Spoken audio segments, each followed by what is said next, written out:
महत्वाचं स्वर्ग राज्य मिळवण्यासाठी आवश्यक असणारी गोष्ट असं लिहिते शास्त्रामध्ये. परमेश्वर त्याच्या लोकांची वाणी ऐकतो, त्यांची भेट घेतो, ज्या उणिवा ज्या कमतरता आमच्या जीवनामध्ये आहेत त्याला दुरुस्त करून प्रभूच्या आगमनासाठी आम्ही सिद्ध व्हावं, तयार व्हावं. ही गोष्ट आमच्यासाठी फार महत्वाची. या दिवसामध्ये लोक कर्मकांडामध्ये इतके व्यस्त आहेत, परंतु कर्मकांडाच्या पलीकडं जी आवश्यक असणारी गोष्ट याविषयी कोणी विचार करत नाही. अनेक धर्मामध्ये काही कर्म सांगितलेली आहेत आणि ती कर्म केल्यानंतर मोक्षाचा मार्ग, किंवा आणखी त्याला असं म्हटलं की जी संस्कृती आम्ही ज्याच्यामध्ये राहतो त्याच्यामध्ये म्हटलं की एक स्त्री 7 जन्म एकच पती मिळावा म्हणून काही ती कर्मकांड करते, व्रत वैकल्प्य करते की तिची इच्छा आहे. 7 जन्म आहेत आणि त्या 7 जन्मामध्ये तिला तोच नवरा मिळाला पाहिजे. ऑप्शन आहे. जर 7 जन्म असले, आत्ताचा जो जन्म आहे त्या जन्मामध्ये जसं पाहिजे तसं वर्तन आम्ही करू शकतो. एखादा जन्म मी चला चुकीच्या पद्धतीने जगलो, दुसरा जन्म मिळेल, तोही चुकला मग तिसरा मिळेल, तो चुकला तर चौथा मिळेल. पुष्कळ ऑप्शन्स कर्मकांडामध्ये आहेत. परंतु आज जी गोष्ट आम्ही पाहणार आहोत, एक मनुष्य 2 जन्म, एक मनुष्य 2 जन्म घेतो, एकदा मरतो. एक मनुष्य 1 जन्म घेतो आणि 2दा मरतो. एक मनुष्य एकदा जन्म घेतो आणि 2दा मरतो. आणि एक मनुष्य 2दा जन्म घेतो आणि फक्त एकदा मरतो. नीट आहे का? 2 मरण, 1 जन्म, 2 जन्म, 1 मरण. आता यातलं जे दुसरं मरण आम्ही प्रत्येक जण टाळू शकतो. 2 मरण असणार आहेत. पहिलं मरण जे आहे हे तुम्हाला लांबवता येतं. नीट आहे का? पहिलं मरण लांबवता येतं पण टाळता येत नाही. प्रत्येकाला एक मरण असणार आहे. एक वचन वाचा त्याच्या अगोदर, म्हणजे तुम्हाला समजेल. इब्री लोकांचं पत्र, त्याचा 9वा अध्याय आणि त्याचं 7वं वचन. इब्री 9वा अध्याय आणि त्याचं 7वं वचन. इब्री लोकांचं पत्र 9:27 वचन. इब्री 9:27. इब्री 9:27.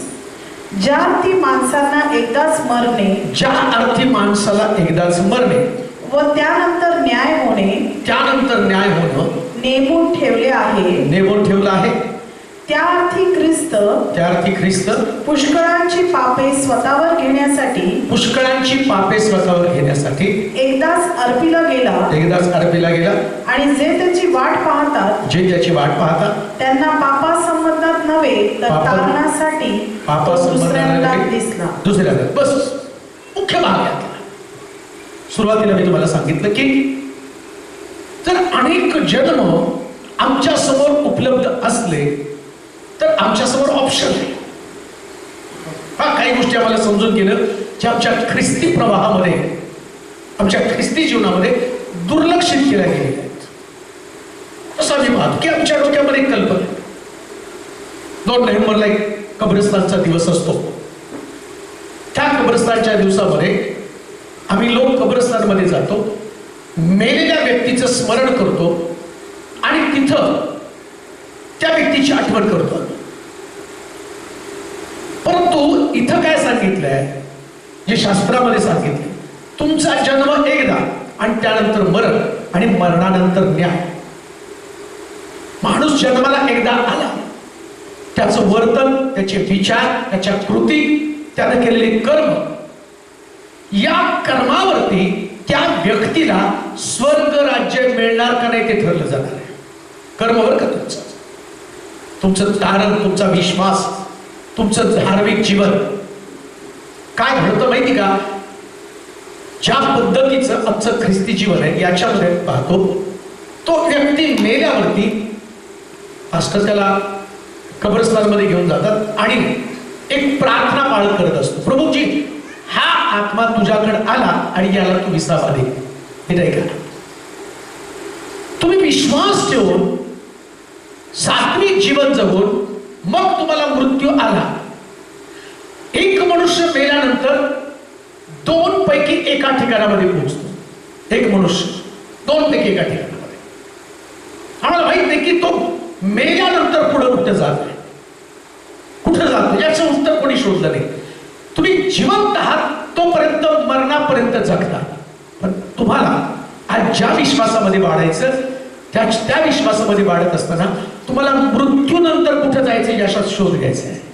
मृत्यूनंतर. आणि जेव्हा ही गोष्ट तुमच्या लक्षात येईल, आता प्रभू ख्रिस्त मेला आणि मेल्यानंतर चोराला तो म्हटला की तू आज माझ्याबरोबर सुखलोकात असशील. म्हणजे येशू ख्रिस्त स्वर्गात गेला नाही. मृत्यूनंतर दोन ठिकाण आहेत, एक अधोलोक आणि दुसरं सुखलोक. अधोलोकामध्ये कोण जातं आणि सुखलोकामध्ये कोण जातं? येशू ख्रिस्त अधोलोकामध्ये किंवा त्याला असं म्हटलं तो सुखलोकामध्ये, तो दोन ठिकाणी गेला, एक अधोलोक आणि दुसरं सुखलोक. असं लिहिलंय शास्त्रामध्ये. आता मी तुम्हाला ते वाचून दाखवणार नाही, पण त्याच्यात तुम्ही पहा, तो अधोलोकामध्ये आरोहण केलं, अधोलोकात उतरला. अधोलोकामध्ये कोण आहे? अधोलोक आणि सुखलोक, मृत्यूनंतरची दोन ठिकाणं. अधोलोकामध्ये ज्या लोकांनी येशूवरती विश्वास ठेवला नाही, ज्याला ख्रिस्त माहित नाही. आता ख्रिस्त माहित असणं म्हणजे जसं येशूनं सांगितलं तसं वर्तन करणं म्हणजे ख्रिस्त माहिती असणं. ख्रिस्त माहिती असणं म्हणजे चर्चला जाता म्हणजे तुम्हाला ख्रिस्त माहिती असं नाही. का तुम्ही चर्चला जाता, मीटिंगला आला, बायबल वाचन करता, याचा अर्थ तुम्हाला ख्रिस्त माहित नाही.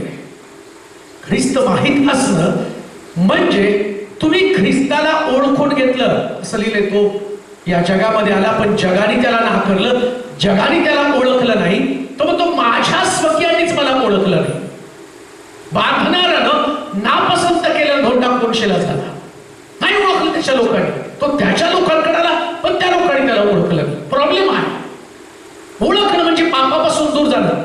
जसं त्या ठिकाणी शंभरोडी स्त्री याकोबाच्या विहिरीवरती येशू तिला म्हणतो, बाई मला पाणी दे. मग ती म्हणजे तुम्ही एवढी, मी शंभरोडी, मी तुम्हाला कसं पाणी देऊ? त्यास येशू काय म्हणतो माहिती का, तू जर मला ओळखलं असतं तर तू स्वतः मला पाणी मागितलं असतं. आता बघा, तुला ओळख व्हायला पाहिजे. आणि मग जसं येशू तिच्याशी बोलायला लागला तसं तिला ख्रिस्ताची ओळख पटली. ती काय म्हणती, मला मसीहा भेटला. घागर तिथं टाकली आणि ती पळाली. म्हणजे ख्रिस्ताला ओळखणं म्हणजे पाप सोडून देणं. त्याला ख्रिस्ताची ओळख पटली, त्याला पाप सोडले. आता मुळात पाप काय हेच आम्हाला माहित नाही. मी तुम्हाला जन्मासंबंधानं आणि मृत्यू संबंधानं आज सांगणार नाही. लक्षात ठेवा. उपवास आहेत लोकांचे, प्रार्थना करत आहेत, कर्मकांड करत आहेत, परंतु प्रश्न उपवासाचा नाही, प्रश्न जीवन आणि मरणाचा आहे. तुम्ही जाणार कुठं? आता बायबल सांगतं, एकदा वाचा बरं वचन परत आहे, इब्रानियकाचं पत्र 9:27 वचन. ज्या अर्थी माणसांना एकदाच मरण व त्यानंतर न्याय होणे नेमून ठेवले आहे. बस बस बस. एकदा मरण आणि त्यानंतर ऐका, प्रत्येकाच्या जीवना संबंधानं आज प्रभू काय सांगतो, एकदा मरण त्यानंतर न्याय. याच्यामध्ये दुसरं काही नसणार. मेल्यावर 40वा घाला, 3रा दिवस करा, कब्रस्तानचा दिवस करा, पण त्या मेलेल्या व्यक्तीला आता कोणी सुद्धा स्वर्ग राज्य देऊ शकत नाही. नीट आहे का? एकदा मृत्यू आला आणि मृत्यू आल्यानंतर मग तुम्ही त्याच्यासाठी किती पण कर्मकांड करा, त्या पाळकाला सुद्धा अधिकार नाही कब्रस्तानमध्ये गेल्यावरती. देवा या आत्म्याला शांती दे नाही बोलतायत त्याला. ते तुमच्या समाधानासाठी पाळकाला दिलेली पद्धत म्हणून तो बोलतो. पण तो व्यक्ती ज्या दिवशी मरतो त्याच दिवशी त्याचा न्याय डिक्लेअर होतो. त्याच दिवशी कसा काय न्याय होतो? येशू ख्रिस्त चोराला म्हणतो आज तू माझ्यावर सुखलोकात असशील. त्याचा न्याय विश्वास त्याने ठेवला आणि काय त्याचा न्याय झाला? तो अधोलोकामध्ये आत्मा भोगण्यासाठी गेला नाही. चोर जन्मभर चोऱ्या केल्या हो, पण शेवटच्या क्षणाला येशूवरती विश्वास ठेवला, तारण साधून घेतलं आणि आता या व्यक्तीला चोरीची शिक्षा होऊन अधोलोकात यातना भोगण्यासाठी त्याला जावं लागलं नाही, त्याला सुखलोक प्राप्त झालं. सुखलोक काय? जिथं अब्राम 20वा पावत आहे. म्हणजे आम्ही मेल्यानंतर ऐका बरं का, ज्या दिवशी मी मरेल माझं जीवन शुद्ध पवित्र न जगलो, देवाच्या वचनानुसार माझ्यामध्ये बदल मी केला नाही, माझी धार्मिकता माझ्या कर्माप्रमाणे किंवा माझ्या विचाराप्रमाणे मी माझी धार्मिकता जगतो. दुसऱ्या भाषेत मी चांगला प्रीचर आहे, मी चांगलं वक्तृत्व माझं आहे, माझ्या बोलण्यानं लोकांच्या मनामध्ये काम घडतं आणि त्याच्यामुळं मला असं वाटतं की मी धार्मिक आहे. पण जेव्हा माझं प्रीचिंग संपतं त्यानंतर माझ्याकडे पहा, मला राग आहे, मला लोभ आहे, मला वासना आहे, मला लोकांना फसवण्याची प्रवृत्ती आहे, निंदा करण्याचा माझा स्वभाव आहे, एक माझा स्वभाव. आता मला देवाचं भय नाही, मी प्रीचिंग केलं आणि मी मेलो एक दिवशी. माझं प्रीचिंग मला स्वर्ग राज्य किंवा सुखलोक नाही देणार. सुखलोक कोण देणार आहे?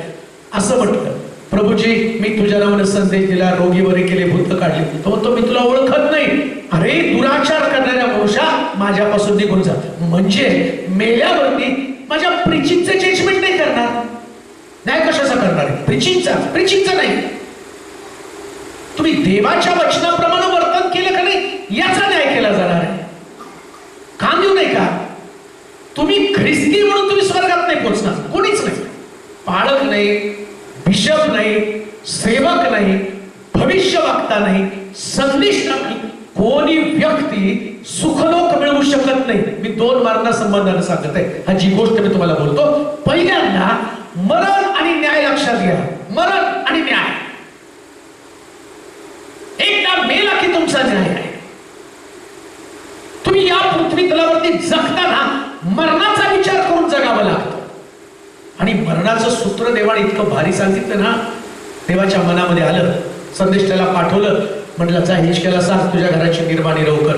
हिचक्या संदेशला त्याच्याकडे आला, म्हटलं चल तुला जग सोडून जायचं आहे. मृत्यू ऐकल्याबरोबर हिचकिया इतका घाबरला, इतका रडला, असं लिहिलं मनस्वी रडला. का? तर त्याला कळलं राजा असताना सुद्धा तो रडला. मृत्यू राजा असू द्या, हिरो असू द्या, श्रीमंत असू द्या, गरीब असू द्या, निरोगी असू द्या, आजारी असू द्या, मृत्यू हा प्रत्येकाचा न्याय आहे. प्रत्येकाचा न्याय आहे. कोणाला सुद्धा मृत्यू टाळता येत नाही. कोणाला सुद्धा मृत्यू टाळता येत नाही. जे दैहिक मरण आहे हे दैहिक मरण प्रत्येकाला आहे. बऱ्याच वेळा असं घडतं. माझ्याकडे पण पुष्कळ, जर तुम्ही व्हॉट्सअपला माझ्या कनेक्ट असाल तर तुम्हाला कळेल, बऱ्याच लोकांनी प्रार्थनेसाठी सांगितलं. काही लोक प्रार्थनेने बरं झाले, काही लोक प्रार्थना करून सुद्धा मेले. आम्हाला असं वाटतं की देवानं का नाही वाचवलं, का नाही वाचवलं? वाचवायला पाहिजे. मरणाचं कारण काय? माणसाला मृत्यू येतो का ते शोधलं पाहिजे ना. देवानं जन्म समय आणि मृत्यू समय, उपनिषदाचं पुस्तक 3रा अध्याय 1 आणि 2 वचनं वाचा. म्हणजे जिथं मला तुम्हाला घेऊन जायचंय आणि तुम्हाला कोणतं मरण येणार आहे ते तुम्हाला या ठिकाणात कळणार आहे. तुम्ही 2दा मरणार आहात किंवा 1दा मरणार आहात ते तुम्हाला समजेल. उपदेशकाचं पुस्तक 3रा अध्याय 1 आणि 2 वचन. उपदेश 3:1 आणि 2. उपदेशकाचं तिसरा अध्याय तिसरा अध्याय 1 आणि 2. 1 आणि 2. सर्वांचा काही उचित काळ म्हणून असतो. सर्वांचा काही उचित काळ म्हणून असतो. भूतलावरील प्रत्येक कार्याला समय असतो. प्रत्येक कार्याला समय.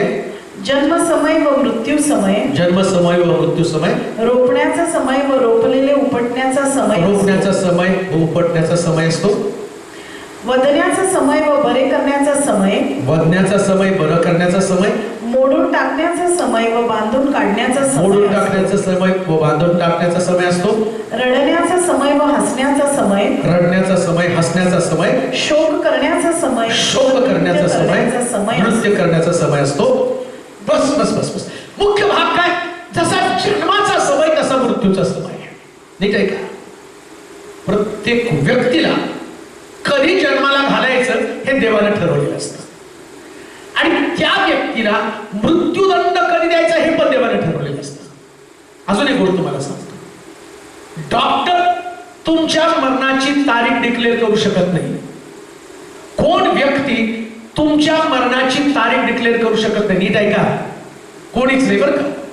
बघा, ज्यावेळेस एलियानं इजबेल राणीचे संदेश ते मारले आणि तिथं असं दिलं, इजबेल म्हटली उद्या तुझी जसं तू माझ्या संदेशाला मारलं तसं उद्या मी तुला मारून टाकणार आहे. आता इजबेलीचं हे वाक्य ऐकलं आणि एलिया इतका घाबरला, मरण आल्यावर तो गुहेमध्ये जाऊन लपून बसला. मग इजबेलीने मारलं का? अहो, देवानेच ठरवलं होतं त्याला मारायचं. मोशेच्या जन्माच्या वेळेस 2 वर्षाच्या मोशेच्या जन्मावेळेस सगळी भूसंतान म्हणजे सगळी लेकरं मारायची. आता मोशेच्या जन्माच्या वेळेस मोशेला सुद्धा मारण्याचं फार मोठं फरमान काढलं. मोशे नाही मेला, वाचवला देवानं त्याला. येशूच्या जन्माच्या वेळेस हेरोद राजानं फरमान काढलं 2 वर्षाच्या आतील बालकं मारा. का? येशूला मारायचं त्यांनी प्लॅनिंग केलं होतं. हे तुम्हाला मी का सांगतो? तुम्हाला मृत्यू कोण व्यक्ती देऊ शकत नाही. तुम्हाला मृत्यू आजार पण देऊ शकत नाही. तुम्हाला मृत्यू एखादी व्यक्ती प्लॅनिंग करून मारू शकत नाही. शास्त्रात सांगितलं, देवानं प्रत्येक व्यक्तीचा जन्माचा आणि मृत्यूचा समय फिक्स करून ठेवलेला आहे. हे सत्य आहे. आणि या मृत्यूला तुम्ही लांबवू शकता. नीट आहे का? लांबवू शकता म्हणजे देवाच्या मनामध्ये आलं की चला आता या व्यक्तीला मारावं, पण या मृत्यूला लांबवण्याची ताकद तुमच्याकडे आहे. काय बोलतो त्यांनी? काम देऊ नाही काय? समजा देवाने तुम्हाला ठरवलं नाही आता मारायचं, माझ्या बाबतीमध्ये देवाने ठरवलं मग, आणि देव मृत्यू देताना देव दाखवत नाही मृत्यू. बघा कधी कधी नाही, अहो चांगले बोलता चालता रात्री झटक्यावर मरून गेले, कसं काय गेले कळलंच नाही. देवा तो रात्री झटका. देवानं मनुष्याच्या हृदयाची असलेल्या वचनामध्ये त्यानं हृदय तपासलं, काढलं आणि त्याला त्याच्या हृदयामध्ये अनिती आढळली, त्यानं झटका देऊन मारून टाकलं. देव मृत्यूचं कारण स्वतःवरती घेते पण समय ठरवलेलं. त्या दिवशी तुमच्या हृदयाची रात्री देवानं झाडती घेतली आणि त्या झटकीमध्ये तुमच्या हृदयामध्ये त्याला जर काही वाईट आठवलं, तुमचं हृदय बंद पाडतो, मरून जातो मनुष्य तो. पण काहींना देव सांगतो की तू मरणार आहेस, आणि मरणार आहेस म्हटल्यावर हिचक्याला सांगितलं आपल्या घराची निर्वाणी कर. आणि हिचक्या गेला मंदिराकडे तोंड करून रडला. ते मला आपली सात्विकता आपली धार्मिकता दाखवली. प्रभू तुझ्या इच्छेप्रमाणे जगलो, तू म्हणेल तसं मी जगलो. सगळं काही देवासमोर त्यानं मांडलं. आता देवानं त्याची मृत्यूची तारीख बदलली. तो उद्या मरणार होता, 15 वर्ष देवानं वाढवून दिली. हे मी तुम्हाला सांगतो, तुमचं मरण तुमच्या मरणाची तारीख पुढे जाऊ शकते. पण मरण जाणार कसं पुढं? मरण पुढे नेण्याचं माध्यम कोणतं आहे? प्रत्येकाला वाटतं मी जगावं, प्रत्येकाला वाटतं मी सुरक्षित राहावं. आणि तुम्ही पहा, किती पण पापी व्यक्ती असला ना, प्रवासाला निघताना पहिले प्रार्थना करून निघतो. काय प्रार्थना करतो? गाडीचा ताबा घे, रस्त्याचा ताबा घे, धोक्यापासून वाचव, याच्यापासून वाचव, त्याच्यापासून वाचव. म्हणजे तुम्हाला गॅरंटी बाहेर गेल्यावर घरी परत यायला पाहिजे तर प्रार्थना केली पाहिजे आणि देव तुम्हाला सुरक्षित ठेवतो. म्हणजे तुम्ही वाचवता, त्या धोक्यापासून स्वतःचा बचाव करता, तुम्हाला देव सांभाळतो. सांगण्याचं तात्पर्य, परमेश्वरानं प्रत्येक व्यक्तीचा मरण्याचा समय आपल्या हातामध्ये ठेवला. आता ऐका, असं देवाने का केलं हा मला मोठा प्रश्न पडतो. देवानं थोडंसं सांगायला पाहिजे ना, मनोज तुझ्या हातामध्ये 5 वर्ष नीट सेवा कर, मी तुला 5 वर्ष वाढून, जसं हिचक्याला सांगितलं 15 वर्ष वाढून दिले, मला देवाने सांगितलं 5 वर्ष तुझ्या हातामध्ये, बघ कसं वागायचं तू ठरव. काय केलं असतो? 5 वर्षामध्ये 4.5 वर्ष दारू पिलो असतो, जुगार खेळलो असतो, मटका खेळलो असतो, चोऱ्या केल्या असत्या, राहिलेल्या 6 महिन्यामध्ये धार्मिक बनलो असतो. का तर देव म्हटलं 5 वर्ष तुझ्या हातामध्ये. देव तसं करत नाही. देव म्हणतो जन्म समय मृत्यू समय माझ्या हातामध्ये. तुला मृत्यू कधी द्यायचा ते मी ठरवणार. का ठरवणार आहे? कारण तुम्ही जितके हुशार त्याच्यापेक्षा देव हुशार आहे. 4.5 वर्ष तुम्ही नुकसानीत घालवलं असतं. याचं नुकसान कर, त्याचं नुकसान कर, याला उलट बोल, त्याला उलट बोल, याचं मन दुखव, त्याचं मन दुखव, याचा अपमान कर, त्याचा अपमान कर, सगळं तुम्ही करून बसला असता. आणि शेवट आता बघा आपले लोक एवढे किती देव हुशार त्याच्यावर मला सांगावं असं वाटतं. 40 दिवस लोक एवढं धार्मिक बनतात आणि 40 दिवसानंतर धार्मिकता सोडते. आणि मग 40 दिवसातली धार्मिकता देव जमेस धरून तो म्हणेल का ठीक आहे 40 दिवस उपास केले, आता वर्षाचे 365 मधले 40 दिवस उपास केले ना, राहिलेले 325 दिवस आहेत ना, ते 25 दिवस मी तुला वाचवतो. अहो तसं नसतंच. तुम्ही 40 दिवस उपास केले आणि राहिलेले 325 दिवस पाप केले. देव त्या दिवसाचा हिशोब करत नाही. ज्या दिवशी तुम्ही पाप करता त्या दिवशीचे दिवस तो देव धरायला सुरुवात करतो. आणि देव तुम्ही धार्मिक असताना तुम्हाला मरण देत नाही. कशावर? तुम्ही उपदेशकाच्या पुस्तकात तुम्ही वाचा, आता नका वाचू, घरी गेल्यावर वाचा. तो धार्मिकही म्हणतो आणि पापी पण म्हणतो. दोघांचं मरण नाही सारखंच आहे. काय तो धार्मिक आहे म्हणून त्याच्या आयुष्याची मर्यादा आणि देव वाढवेल असं काही नाही. देवाला वाटलं त्याला घेऊन जाऊ, काही कधी नाही. तो धार्मिक असताना कसा काय मेला? देवाला वाटलं मारून टाकावं. तेव्हाची इच्छा होती 20व्याला माझ्याकडे यावं. प्रभूला वाटलं एलिया एवढी प्रभावी सेवा करत होता, इतकं महान प्रकारचं काम करत होता. मग एलियाला कशाला देवानं आपल्याकडे बोलावून घेतलं? योहान एवढं प्रभावी सेवा करत होता, का शिरच्छेद करून घेतला योहानाचा त्या हेरोदाकडनं? प्रभू येशू ख्रिस्त एवढी छान सेवा करत होता. 33व्या वर्षी त्याला क्रुसावरचं मरण तर होतं. 33व्या वर्षी देवाचा समय येतो. त्याला येशूला पण आता येशूच्या डोक्यात पण आलं. तो पण देवाजवळ प्रार्थना करतो, होईल तर हा प्याला मजपासून टोळ दे, मरण लांबू दे. प्रभूनं नाही लांबवलं. प्रभूनं त्याला मरण दिलं. 33व्या वर्षी त्याला मरण दिलं. प्रभूनं ठेवलेलं होतं त्याचं, एवढंच तुला 8 वर्ष, एवढ्या वर्षात तुला पृथ्वी त्याला भरती राहायचं. हे तुम्हाला मला का सांगतो माहिती का? मला दैहिक मरण असणार आहे, प्रत्येक व्यक्तीला असणार. आणि ते देवाच्या प्लॅनिंग प्रमाणे, देवाच्या योजनेप्रमाणे हे शारीरिक मरण असणार. पण 2 मरणासंबंधानं आज आम्हाला विचार करायचा आहे. शारीरिक मरण आम्हाला काय येतं? लवकर प्रत्येक व्यक्तीला शारीरिक मरण काय येतं याचं कारण तुम्ही तपासलं पाहिजे. शारीरिक मरण येत नसताना आणि त्याचं माध्यम आजारी पडून मेला, अपघातामध्ये मेला, काहीतरी खाऊन मेला, सुसाईड करून मेला, धक्का बसून मेला, डिप्रेशन मुळे मेला. वेगवेगळे मरणाचे प्रकार आहेत. लवकर मृत्यू होतो. मग आम्ही म्हणतो नाही तो डिप्रेशन मुळे नाही गेला तो. आणि म्हणतो त्याला चांगलं चुंगलं खायला मिळालं, मन मिळालं नाही म्हणून तो मेला. काही म्हणतात अति खाण्यानं तो मेला. तसं काही नसतं. मरण का असतं याचं बिब्लिकल कारण शोधा, शास्त्रशुद्ध कारण शोधा. आणि या मरणात तुम्ही स्वतःला कसं वाचवायचं त्याची तुम्हाला प्रोसेस आणि त्याची प्रोसिजर तुम्हाला करावी लागणार आहे. कसं टाळलं जाईल बघा.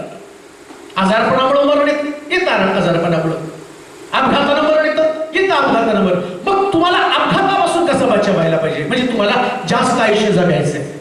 आता एवढा आम्ही प्रवास करतो, या प्रवासामध्ये कोणती तर गाडी आम्हाला उडू शकते. आणि कधी उडवणार ती गाडी ते कारण आम्ही पाहणार आहोत. रोमकरांचं पत्र 5वा अध्याय आणि त्याचं 12 वचन. रोम 5:12 वाचा. रोम 5:12. एका माणसाच्या द्वारे पाप जगात शिरले आणि पापाच्या द्वारे मरण शिरलं आणि सर्वांनी पाप केल्यामुळे सर्व माणसांमध्ये अशा प्रकारे मरण पसरले. आता ऐका, बिब्लिकल कारण मी तुम्हाला सांगतो. एक व्यक्तीला जर मरण येण्याचं कारण शास्त्रात सांगितलं पाप. तो कोणी पाप करतो. पाप म्हणजे काय? बरेच लोक प्रश्न करतात, मी काय पाप केलं देव माझ्या मागे लागला? काय पाप केलं? माझा नवरा मेला, तो माझा आधार आहे. दारू पित होता, सिगारेट ओढत होता, व्यभिचार करत होता, चर्च बुडवत होता. आता बायबलमध्ये तर कितीतरी पाप सांगितले. प्रीती न करणं हे पाप आहे, क्षमा न करणं पाप आहे, राग येणं हे पाप आहे, निंदा करणं पाप आहे, व्यभिचार करणं पाप आहे, अपशब्द बोलणं पाप आहे, शब्दात बुडवणं पाप आहे, दशांश न देणं पाप आहे, लोकांविषयी वाईट बोलणं पाप आहे. मग मला प्रश्न पडतो, तुम्ही स्वतःला कधी विचारलं का ही सगळी पाप माझ्यामध्ये आहेत का? द्वेष आहे, मत्सर आहे, राग आहे, व्यसन आहे, सगळे पाप माझ्यामध्ये आहेत. आणि आम्ही देवाला प्रश्न करतो, देवा तो आम्हाला मृत्यू का दिला, आमच्या प्रिय व्यक्तीला मृत्यू का दिला? शास्त्र सांगतं पाप मनुष्यामध्ये मृत्यू आणतं. आता मरण टाळायचं तर काय केलं पाहिजे? पापाला प्रतिबंध केला पाहिजे. पाप नसलं तर कसं काय मरण येणार? 91 स्तोत्रामध्ये असं म्हटलं, जो परात्पराच्या गुप्तस्थली बसतो तर सर्व समर्थाच्या सावलीमध्ये राहील आणि त्याचा शेवट करताना प्रभू म्हणतो मी त्याला दीर्घायुष्य देऊन तृप्त करेल. हे स्तोत्र तुमचं पाठ आहे, 91 स्तोत्र. रोगकराच्या पत्रामध्ये आम्ही ऐकलं पापामुळे माणसाला मृत्यू होतं आणि मनुष्य पाप टाळण्याच्या ऐवजी त्याला काय वाटतं माहिती का? प्रार्थना केल्यावर मरण टळलं जातं. प्रार्थनेने नाही मरण टळत. कोण सांगितलं तुम्हाला प्रार्थना केल्यावर मरण टळतं? मरण टाळायचं तर पहिले पापात बाहेर पडलं पाहिजे. दिनाकरण प्रार्थना करू द्या, तेलोरे प्रार्थना करू द्या, बेरीन प्रार्थना करू द्या, तुमचा बाळ प्रार्थना करू द्या. आम्ही काय काय म्हणतो माहिती का? त्यांना सांगू ना त्यांची प्रार्थना लई पॉवरफुल आहे आणि त्यांच्या प्रार्थनेने वाचेल. तुमचं पाप त्याच्यापेक्षा जास्त पॉवरफुल आहे, तुम्हाला मातीत घेऊन जाईल. मला कोण सांगितलं त्याच्या प्रार्थनेनं आणि तो वाचणार आहे? माहित नाही आमच्या लोक. आणि मग बरेच लोक म्हणतात काय सांगायचं. मला एक बाईने फोन करून भांडायला, तुम्ही प्रार्थना केली माझा नवरा मेला, आता त्याला उठवा, उठवा त्याला. एवढ्या साक्षी तुम्ही सांगता, स्टेटसवर ठेवता, हा वाचला तर माझ्या नवऱ्याला तुम्ही का नाही वाचलं? बाई तुझा नवरा पापाने मेला, बायबल सांगतात. आणि आम्हाला ही गोष्ट नाही आवडत. आम्हाला ही गोष्ट नाही. आम्हाला काय वाटतं माहिती का? नाही, आम्हाला काही करून सुद्धा कुणाच्या तरी प्रार्थनेला मी वाचलं. प्रार्थनेने नाही वाचणार, काढून टाका डोक्यातनं. एखादा चमत्कार देऊ करे. लाजरस कबऱ्यातनं बाहेर आला, मग सगळेच लोक कबऱ्यातनं बाहेर यायला पाहिजे. जेवढे मेले तेवढे बाहेर यायला पाहिजे होते. 3 दिवसाचा एक मुलगा जिवंत झाला. प्रभू येशू ख्रिस्ताला सगळ्यांना जिवंत करायला पाहिजे. एक चमत्कार एका घरामध्ये घडेल, एखादा चमत्कार एखाद्याचं मरण टाळेल, मग सगळ्यांचं स्मरण टाळेल का? आणि विचार करा, उद्या समजा मी प्रार्थना करायला लागलो आणि सगळे व्हेंटिलेटरवरचे बरे झाले. लोक पाप करतील व्हेंटिलेटर, पाप करतील, दारू प्यायचं व्हेंटिलेटर, तंबाखू खायची व्हेंटिलेटर. करा तुम्ही प्रार्थना. मग देव ते वाचवत, हा ठीक आहे बाबा तू प्रार्थना कर आणि मी करतो. ते काय 5 पीस आहे सगळं सोडायचं आतमध्ये. तेलोऱ्याने प्रार्थना केली, जावा व्हेंटिलेटरवरून घरी जा. आणि मग त्यांच्या प्रार्थनेने मी बरं. आणि काय गुटखाच खात बसला ना, तंबाखूच खात बसला ना, व्यभिचारच करत बसला, शिवगाळ करत बसला, द्वेष करत बसला, मत्सर करत बसला. मुळामध्ये मरणाचं मूळच पाप आहे. मरणाचं मूळ पाप आहे. धार्मिकता हे त्याला ठिकाण, कालच गोष्ट मी पाहिली, धार्मिकता त्याला ठिकाण कधीच नसणार आहे. ऐका, एका व्यक्तीला या पृथ्वी तलावर जास्त दिवस जर जगायचं असेल, देवाचे प्रिय लोक हात जोडून सांगतो, आपल्या प्रिय लोकांना जर तुम्हाला जिवंत ठेवायचं आहे, त्यांना देवाच्या मंदिरात आणा आणि देवाच्या वचनाप्रमाणे जीवन जगायला भाग पडा. देवाच्या वचनाप्रमाणे तुम्हाला देखील आपल्या परिवारावरती प्रेम असेल, तुम्ही कोणाचा आधार असाल, कोणी व्यक्ती तुमच्यावरती अवलंबून असेल, कोणा व्यक्तीवर तुमचं प्रेम असेल आणि तुम्हाला वाटतं तुम्ही त्याच्यासाठी जगावं आणि मरण जर तुमच्या असून टळावं असं वाटत नसेल ना, तर एकच गोष्ट करा, जे पाप तुम्हाला मरणाकडे घेऊन जातं ते पाप कधी करू नका. नेहमी आपल्या अंतर्मुखून आपल्या जीवनाची तपासणी करायची आणि म्हणायचं, प्रभू ज्या चुकीच्या गोष्टी माझ्यामध्ये त्या निघून जाते, माझ्यामध्ये त्या गोष्टी राहू देऊ नकोस. देवाचं तुमच्यावरती प्रेम आहे. देव पापावरती प्रेम करत नाही. प्रभूला बिलकुल पाप आवडत नाही. कोणतं पाप प्रभूला आवडत नाही. शास्त्र सांगतं, हे बागेतल्या आदामाला देवानं सांगितलं, सगळ्या झाडाचं फळ खा पण मधल्या झाडाचं फळ खाऊ नको. ज्या दिवशी खाशील त्या दिवशी तू मरशील. त्यानं ती आज्ञा मोडली आणि त्याच्यामध्ये मरण आलं. आम्ही किती आज्ञा मोडत आहोत. सकाळी उठल्यापासून एकमेकावरती प्रेम करा. प्रभूची प्रार्थना म्हणत असताना तुम्ही म्हणता, जशी मी आपल्या अपराधांची क्षमा करतो तसे तूही आमच्या अपराध आम्हाला क्षमा कर. पण आम्ही क्षमा करत नाही, आम्ही पाप करतो, पाप करत आहे. मग ही पाप तुमच्यामध्ये असतात. अजून एक गोष्ट मी तुम्हाला सांगतो, क्षमा ही गोष्ट आहे ना, प्रभू येशू ख्रिस्तानं क्रूसावर जाण्याच्या अगोदर जो पहिला उद्गार मी तुम्हाला सांगतो की तुम्हाला सार्वकालिक जीवन कसं मिळणार आहे, स्वर्ग कसं, अनंतकालचं जीवन कसं मिळणार आहे, जो सिक्वेन्स लागलाय पवित्र शास्त्रामध्ये 7 शब्दाचा. त्यातला पहिला शब्द प्रभू येशू ख्रिस्त काय म्हणतो माहिती का? हे बापा यांना क्षमा कर, कारण हे काय करतात ते त्यांना कळत नाही. हा सिक्वेन्स मधला पहिला शब्द. सार्वकालिक जीवनामध्ये मरण, दुसरं मरण, जे दुसरं मरण तुम्हाला आणि भोगावं लागणार आहे, या मरणाला टाळणारी गोष्ट कोणती? पाप. आणि येशू ख्रिस्त निष्पाप कसा राहिला, तर त्यानं मरताना सुद्धा क्षमा केली, जी आम्ही जिवंतपणे एकमेकाला करू शकत नाही, जिवंतपणे आम्ही करू शकत नाही. तेव्हाचे प्रिय लोक, शास्त्र जसं सांगतं तसंच तुम्हाला वर्तन करावं लागणार आहे. पाप असल्या कारणानं मनुष्याला मृत्यू आहे. मृत्यू टाळायचा तर तुम्हाला पापापासून दूर राहावंच लागणार आहे. आणि पापापासून दूर राहण्याचं सगळ्यात सुंदर माध्यम कोणतं मी तुम्हाला सांगतो. सगळ्या पापावरती विजय मिळत. अहो, ते गांधीला कळालं हो, पण आम्हाला नाही कळालं. गांधीला कळालं पण आम्हाला नाही कळालं. कसं काय गांधीला कळालं? गांधीजीची 3 माकडं. बुरा मत सुनो, बुरा मत देखो, बुरा मत बोलो. पाप 3च गोष्टी घडतं. डोळ्यानं पाहिलं, हवेनं डोळ्यानं पाहिलं, कानानं ऐकलं. काय कानाने ऐकलं? फळ किती सुंदर आहे. आणि तोंड उघडलं, खाल्लं, बागेतनं बाहेर गेले. गांधीला कळलं होते, त्याने 3 माकडं आणली. आमची माकडं सुधारायला तयार नाहीत. आमच्या माकडाचं थोडं बी उघडं, डोळे बी उघडे, कान तर एवढे उघडे. ऐकू नका म्हटलं कुणाचं तरी ते ठिकाणा म्हणलं, थांबाव जरा, गप्प बसा, तिकडं काय चालतं कडे. भिंतीच्या पलीकडं अजून मोबाईल मध्ये जर ते डिव्हाइस आलं ना, तर अमेरिकेत काय झालं ते पण ऐकतील आपले इडे. नरकात जाऊ पण ते आम्ही ऐकू. मरण स्वीकार, दीर्घायुष्य व्हायचंय ना, सगळ्यात सोपा मार्ग. कोण काय बोलतं कधीच ऐकू नका. आणि काय होतं माहिती का, आम्ही कधी कधी म्हणतो माझ्या मनाला खूप दुःख झालं, माझ्याविषयी ते असं बोलतील असं कधीच वाटलं नाही, ऐकलंच कशाला.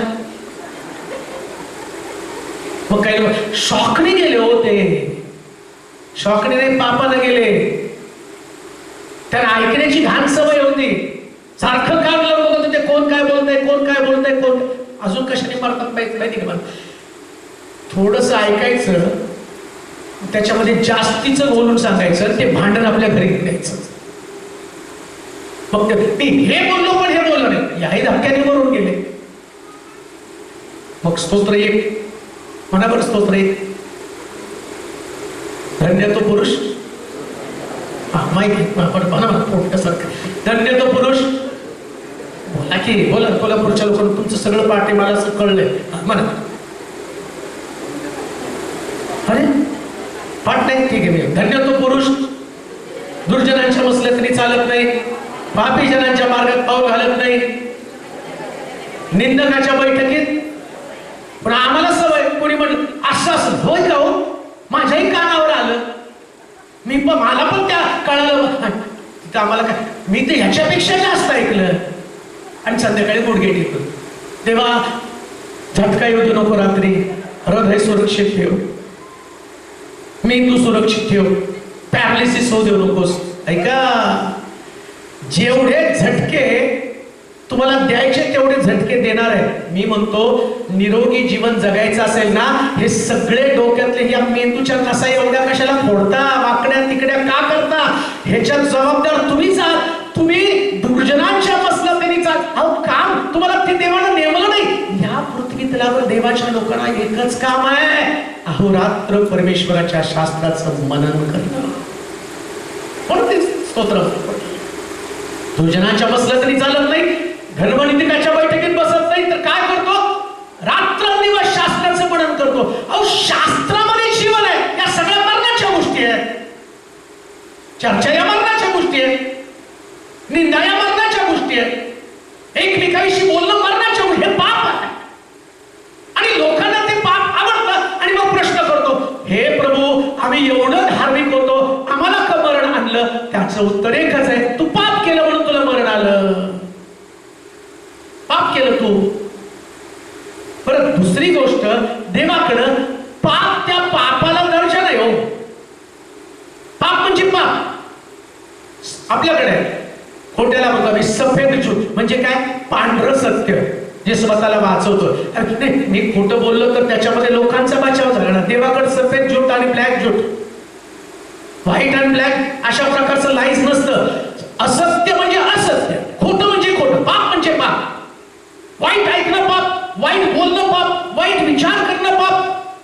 जेवढं तुम्ही वाईट विचार कराल, नीट ऐका, पॅरालिस होण्याचं दुसरं कारण मी तुम्हाला सांगतो. पॅरालिस मेंदूमध्ये आहे. मेंदूच्या शिरा, डावी बाजू कुठं खराब झाली तर उजवीकडे झटका येतो, उजवी बाजू खराब झाली तर डावीकडे झटका येतो. जेवढे वाईट विचार कराल तेवढे झटके बसणारच आहे ना. मग त्याच्यापेक्षा चांगले विचार करून देवाच्या सानिध्यात राहिलं तर मरण टळलं जातं. मग त्याच्यात सर मला पॅरालिसिस झाला, तुम्ही माझ्यासाठी प्रार्थना करा. मी म्हणतो, मी तुमच्यासाठी प्रार्थना करण्याच्या ऐवजी तुम्ही स्वतःच पापापासून दूर राहिला तर तुमचं जीवन वाचलं जाणार आहे. म्हणून पापाच्या द्वारे मरण. आता दोन मरण आपण पाहणार आहोत. दुसरे मरण, प्रकटीकरणाचं पुस्तक 2 अध्याय 11 वचन. एक शारीरिक मरण आहे जे प्रत्येकाला पापाच्या द्वारे प्राप्त होतं, ते प्रत्येकाला येणार, हे कुणाला टळलं जाणार नाही. परंतु दुसरं मरण जे आम्ही टाळू शकतो त्याच्या संबंधानं पाहणार आहोत. प्रकटीकरणाचं पुस्तक 2 अध्याय 11 वचन. आत्मा मंडळास काय म्हणतो, हे ज्याला कान आहे तो ऐको. हे ज्याला कान आहे तो ऐको. जो विजय मिळवतो त्याला दुसऱ्या मरणाची बाधा होणारच नाही. पहिलं मरण शारीरिक मरण. प्रत्येक व्यक्तीला शारीरिक मरण येणार. आम्ही म्हणाल का? सगळ्याला येणार बरं का, तुम्हाला येणार, मला येणार. आणि शारीरिक मरण देवाच्या मर्जीप्रमाणे, म्हणजे देवानं समय ठेवला तेव्हा. दुसरं, पाप करणाऱ्या व्यक्तीला लवकर मरण येतं. नीट ऐका, शारीरिक मरण कोणीच टाळू शकणार नाही. जगात अजून कुठलं औषध त्याच्यावरती आलं नाही आणि येणार पण नाही. शारीरिक मरण टाळण्याची ताकद फक्त देवाकडे आहे. एडेन बागेत 2 झाडं होती. एका झाडाचं नाव बऱ्या वाईटाचं झाड आणि दुसरं जीवनाचं झाड. जीवनाचं झाड त्या ठिकाणामध्ये होतं. आता जीवनाचं झाड काय होतं ते तुम्हाला कधीतरी परत कोल्हापूरमध्ये मीटिंग झाली तर मी ते जीवनाचं झाड सांगेल. पण आता मी त्याच्यात पण जीवन प्रभू येशू ख्रिस्ताकडे देवाकडे. पृथ्वी तलावर मरण आहे. डॉक्टर तुमचं आयुष्य वाढवू शकत नाही. ऐका, टॅबलेट देऊन सुद्धा तो तुमच्या शरीरातला रोग बरा करतो, मरण नाही टाळू शकत. कोणीच नाही टाळू शकत. तुम्ही बघा, कोरोना काळामध्ये पैशाच्या धागा घेऊन डॉक्टरकडे गेले, आमचं मरण टाळ, एक पण नाही वाचला. आणि काही लोक मरणात नाही, प्रार्थना करणारे लोक, विश्वासामध्ये धार्मिक लोक आहेत, ते राहिले जिवंत. तुम्ही पण जिवंत राहिला. याचा अर्थ तुम्ही धार्मिकार कोण नाही राहिला बरं का. नाही काही लोकांना असं वाटेल, पाळक लोक गेले बघा, ते पापी होते आणि आम्ही जिवंत राहिलो, आम्ही धार्मिक होतो. ते पण डोक्यातनं काढून टाका. प्रभूनं त्याला त्याच्या समयाप्रमाणे दाखवलं आणि घेऊन गेला त्याच्यामध्ये. ते मरण कोणीच टाळू शकत नाही. पण 2 मरण आहे. एक शारीरिक मरण, ते वयोवृद्धीने येतं, ते आजारपणाने येतं, ते पापानं येतं, ते वाईट विचारानं येतं. काही लवकर येतं आणि काही उशिरा येतं. काही गर्भाशयात मरतात लेकरं. त्याचे उत्तर मी विचारतो देवाला. मग गर्भाशयात मेलेल्या मुलाचं काय? देवानं त्याला एवढ्या लवकर मरण का दिलं? काय एवढं लवकर मरण त्याला दिलं? त्याचंही कारण मी तुम्हाला सांगतो. दावीद म्हणतो, मी गर्भधारण केलं तेव्हापासूनचा पापी. ऐका बरं का, गर्भात लेकरं मरतात. दावीद म्हणतो, मी गर्भधारण केलं तेव्हापासूनचा पापी आहे. आता विचार करा, पापाचं वेतन मरण आहे. मग तुम्ही त्या बाळाला कसं काय पाप समजता? अहो, ते गर्भात होतं तेव्हापासून ते पापच होतं ना. आता या पापाला वाचायला पाहिजे, त्याच्या आई वडिलांनी प्रार्थना केली पाहिजे. हिजकिया राजानं हे मरण टाळावं म्हणून देवाकडे तोड. ते बाळ नाही प्रार्थना करू शकत, आई बाप तर करू शकतात ना प्रार्थना. त्यांना तर गांभीर्य असतं ना, त्यांनी प्रार्थना केली पाहिजे ना, त्यांनी म्हटलं पाहिजे ना, प्रभू या पोटातला गर्भ वाढव, याला सुरक्षित कर, याला जीवन दाखव, हे तुझ्या गौरवासाठी ठेवे, हे तुझ्या महिम्यासाठी ठेवे. तुम्ही प्रार्थना केल्यावर त्या लेकराचं मरण टळलं जातं, ते लेकरू जन्माला येतं. मग हे बेसिक तुम्हाला कुठं माहिती आहे? तुम्ही दोष देता, मरण कसं काय आलं आणि गर्भात मरण, आणि त्यात अनेक लोक मला नाही पाळत साहेब, ते बाळ पोटात मेलं, देव त्याचा न्याय कसा करणार? तुला कशाला त्याचं धुणं धुवायचं? तुझा न्याय कसा होणार ते बघ ना आधी. त्या लेकराची पंचायत नाही, ते पोटात होतं, मग आता देव त्याचा न्याय कसा करणार आहे, याचा न्याय कसा करणार आहे? अरे बाबा, तुझ्या न्यायाची काळजी कर. ह्याच्याने काय तू धार्मिक होणार आहे का? तुला फार विद्वत्ता आली काय? विद्वत्तेच्या गोष्टी बोलण्यासाठी पाळक साहेब ह्याचं कसं होणार, पाळक साहेब त्याचं कसं, आणि एकाने वेड्या लोकांचा न्याय देव कसा करणार? अरे येड्या, तू शहाणा आहेस की?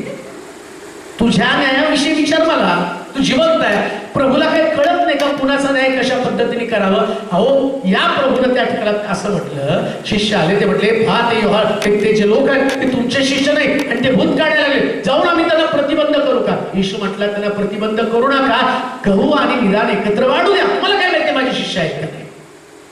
तो न्याय करताना तो नाही, अरे ते गहू निदान तुम्ही ठरवू नका ना. तो शहाणा वेडा, त्याच्या देव प्रत्येकाचा न्याय करतो. प्रश्न तो नाही की त्याचा न्याय याचा न्याय, प्रश्न तुमचा आहे. तुम्हाला शारीरिक मरण येणार आहे, आणि दुसरं मरण प्रगटीकरणाच्या पुस्तकात सांगितल्याप्रमाणे वाचा बरं आता, आघाडीचं सरोवर दुसरं मरण, दुसरा अध्याय 11 वचन. आत्मा मंडळास काय म्हणतो हे ज्याला कान आहे तो ऐको.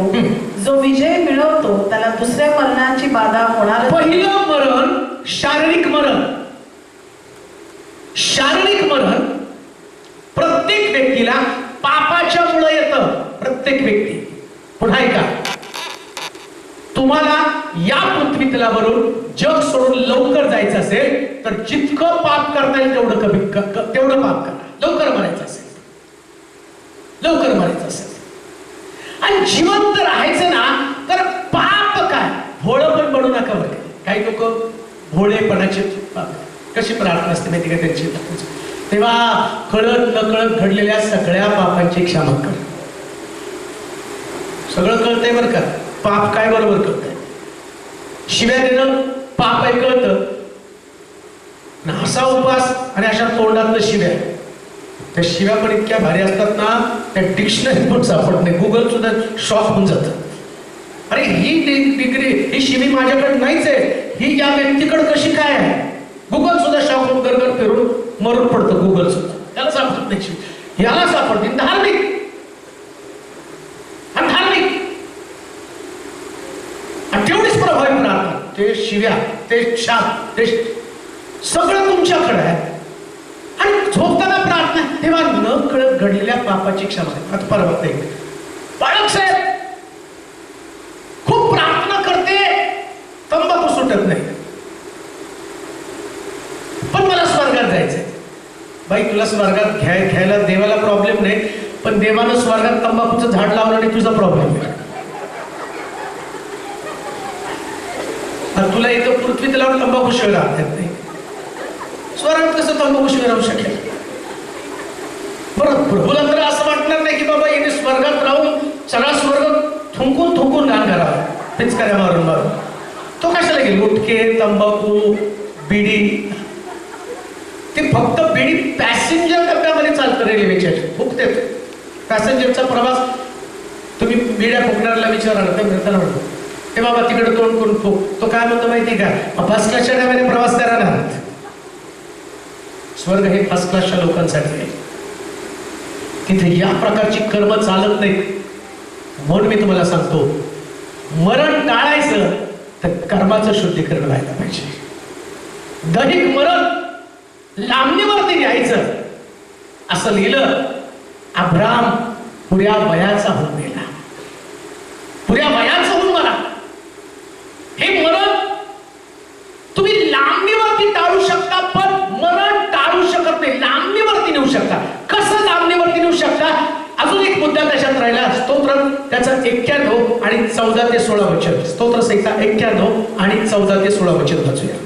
स्तोत्र 91, 14 ते 16. शारीरिक मरण. स्तोत्र 91:14-16. माझ्यावर त्याचे प्रेम आहे, माझ्यावर त्याचं प्रेम आहे म्हणून मी त्याला मुक्त करीन. म्हणून मी त्याला मुक्त करीन. त्याला माझ्या नावाची जाणीव आहे, माझ्या नावाची जाणीव आहे म्हणून मी त्याला उच्च स्थळी सुरक्षित ठेवीन. उच्च स्थळी सुरक्षित ठेवे. तो माझा धावा करीन, माझा धावा करीन. तेव्हा मी त्याला उत्तर देईन. मी त्याला उत्तर देईन. संकट समयी मी त्याच्या जवळ राहीन. संकट समय मी त्याच्या जवळ राहील. मी त्याला मुक्त करीन, मुक्त करीन. मी त्याला गौरव देईन. गौरव देईल. त्याला दीर्घायुष्य देऊन दीर्घायुष्य देऊन तृप्त करीन. कसं तुमचं मरण लांबवू शकतो ऐका, टाळू शकत नाही बरं का. कोणीही पाळक, कोणी सेवक तुमचं मरण टाळू शकत नाही, पण देवाच्या वचनात तुमचं मरण लांबवलं जाऊ शकतं. मरणापासून तुम्ही काही काळ सुरक्षित राहू शकता. दुसऱ्या भाषेमध्ये जेवढं आयुष्य प्रभूनं तुम्हाला दिलं तेवढं तुम्ही जगू शकता. समजा देवाने माझ्या बाबतीत ठरवलं, मी तर देवाजवळ प्रार्थना करतो की देवा 100 ते 120 वर्ष जगव, ते पण बेडवर नको. नाही तर 120 वर्ष जगायचं आणि त्या लोकांनी बघून त्यांनी म्हटलं कधी नेतो जागा अडवली पलंगावर. तसं म्हणते दीर्घायुष्य. पण ते दीर्घायुष्य कसं मिळणार? तिथं असं म्हटलं माझं त्याच्यावरती प्रेम आहे. जे लोक देवाच्या पसंतीला उतरतात, जे लोक देवाच्या पसंतीला उतरतात, काहीतरी काम असलं पाहिजे ना, जे देवाला तुमच्याविषयी आवडलं पाहिजे. काहीतरी काम पाहिजे.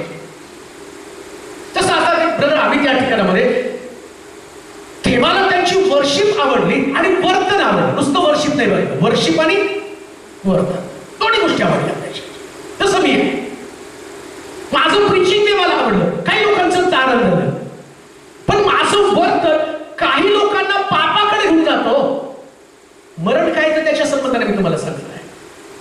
माझं प्रीचिंग चांगलं आहे, पण माझं वर्तन चांगलं नाही. आता लोक माझं प्रीचिंग ऐकतात आणि प्रभूकडे वळतात, काही लोक माझं वर्तन पाहतात आणि पापाकडे जातात. आता देव काय म्हणेल, या व्यक्तीला जर जास्त काळ मी पृथ्वी तलावर ठेवलं तर जास्त लोक पापाकडे जातील. का मरण देतो त्याचं कारण आहे तुम्हाला. हा व्यक्ती जो दिसतो तसा तो नाही. हा व्यक्ती जर विश्वासाला पात्र, नीतिकृत्य करणार, धार्मिक, सात्विक, आदर्श, याच्यामधनं लोकांना देवाचं जीवन समजतं, मग देव म्हणतो हा माझ्या पसंतीचा व्यक्ती, माझं प्रेम याच्यावरती. या व्यक्तीला देव काय म्हणतो, अजून पृथ्वी तलावरती राहा. कशासाठी? पेत्राच्या बाबतीमध्ये असं म्हटलं. पेत्राला तो म्हटला, पेत्रा तू तरुण राहशील तेव्हा मनाला वाटेल तिकडे सेवेसाठी जाशील, पण तू वृद्ध होशील आणि तुला कुठे जाऊशी वाटणार नाही, तेव्हा लोक तुला हाताला धरून सगळीकडे सेवेला घेऊन जाशील. म्हणजे देवानं या पेत्राला सांगितलं तुला एवढ्यात मरण मी देणार नाही. का हो? पेत्रावरती येशूची प्रीती होती. आणि का प्रीती होती? पेत्राचं वर्तन, पेत्राचं जीवन, याच्यामुळे देवाने त्याला ते आयुष्य दिलं. त्या पद्धतीने एकेना स्तोत्रामध्ये सांगितलं देवाने तुमच्यावरती प्रेम करावं. देवाच्या मर्जीतले लोक बना. लोकांच्या मर्जीतले बनले नाही तरी चालेल. मनुष्य पाप का करतो माहिती का? त्याला कोणातरी व्यक्तीची मर्जी संपादन करायची असते.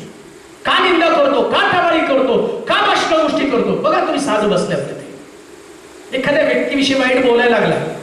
समजा मी आणि आम्ही दोघं जण समोर बसतो आणि आमच्या बरोबर माझा भाऊ निलू आहे. निलू माझ्या बरोबर नाहीये आणि मग मी काय करतो माहिती का? आम्ही सगळी निलूविषयी सांगायला, तो निलू असाच आहे, तो तसाच आहे, ऐकतच नाही. जर अमितनं मला रिस्पॉन्स दिला नाही तर माझं डोकं फिरतं. मग मी काय म्हणतो, हे दोघं एक आहेत बरं का, माझ्यावर त्याची निंदा करत नाही.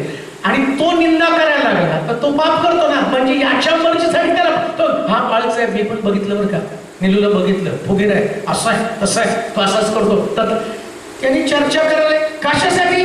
याचं माझं मन संपादन करण्यासाठी त्याला नावं ठेवत आहे आणि त्याला नावं ठेवतो म्हणून त्याचं आयुष्य कमी झालं. पण इकडं आम्ही काय म्हणतो, तुला काय बोलायचंय, तुझं मत आहे, मी तुझ्या मताशी सहमत नाही, मला जे पसंत पडतं ती माझ्या देवासाठी मी करणार आहे, मी कोणाची निंदा करणार. इकडं तुझं आयुष्य वाढलं, इकडं तुझं आयुष्य वाढलं. म्हणून माणसाची मर्जी संपादन करून बसतो त्याला.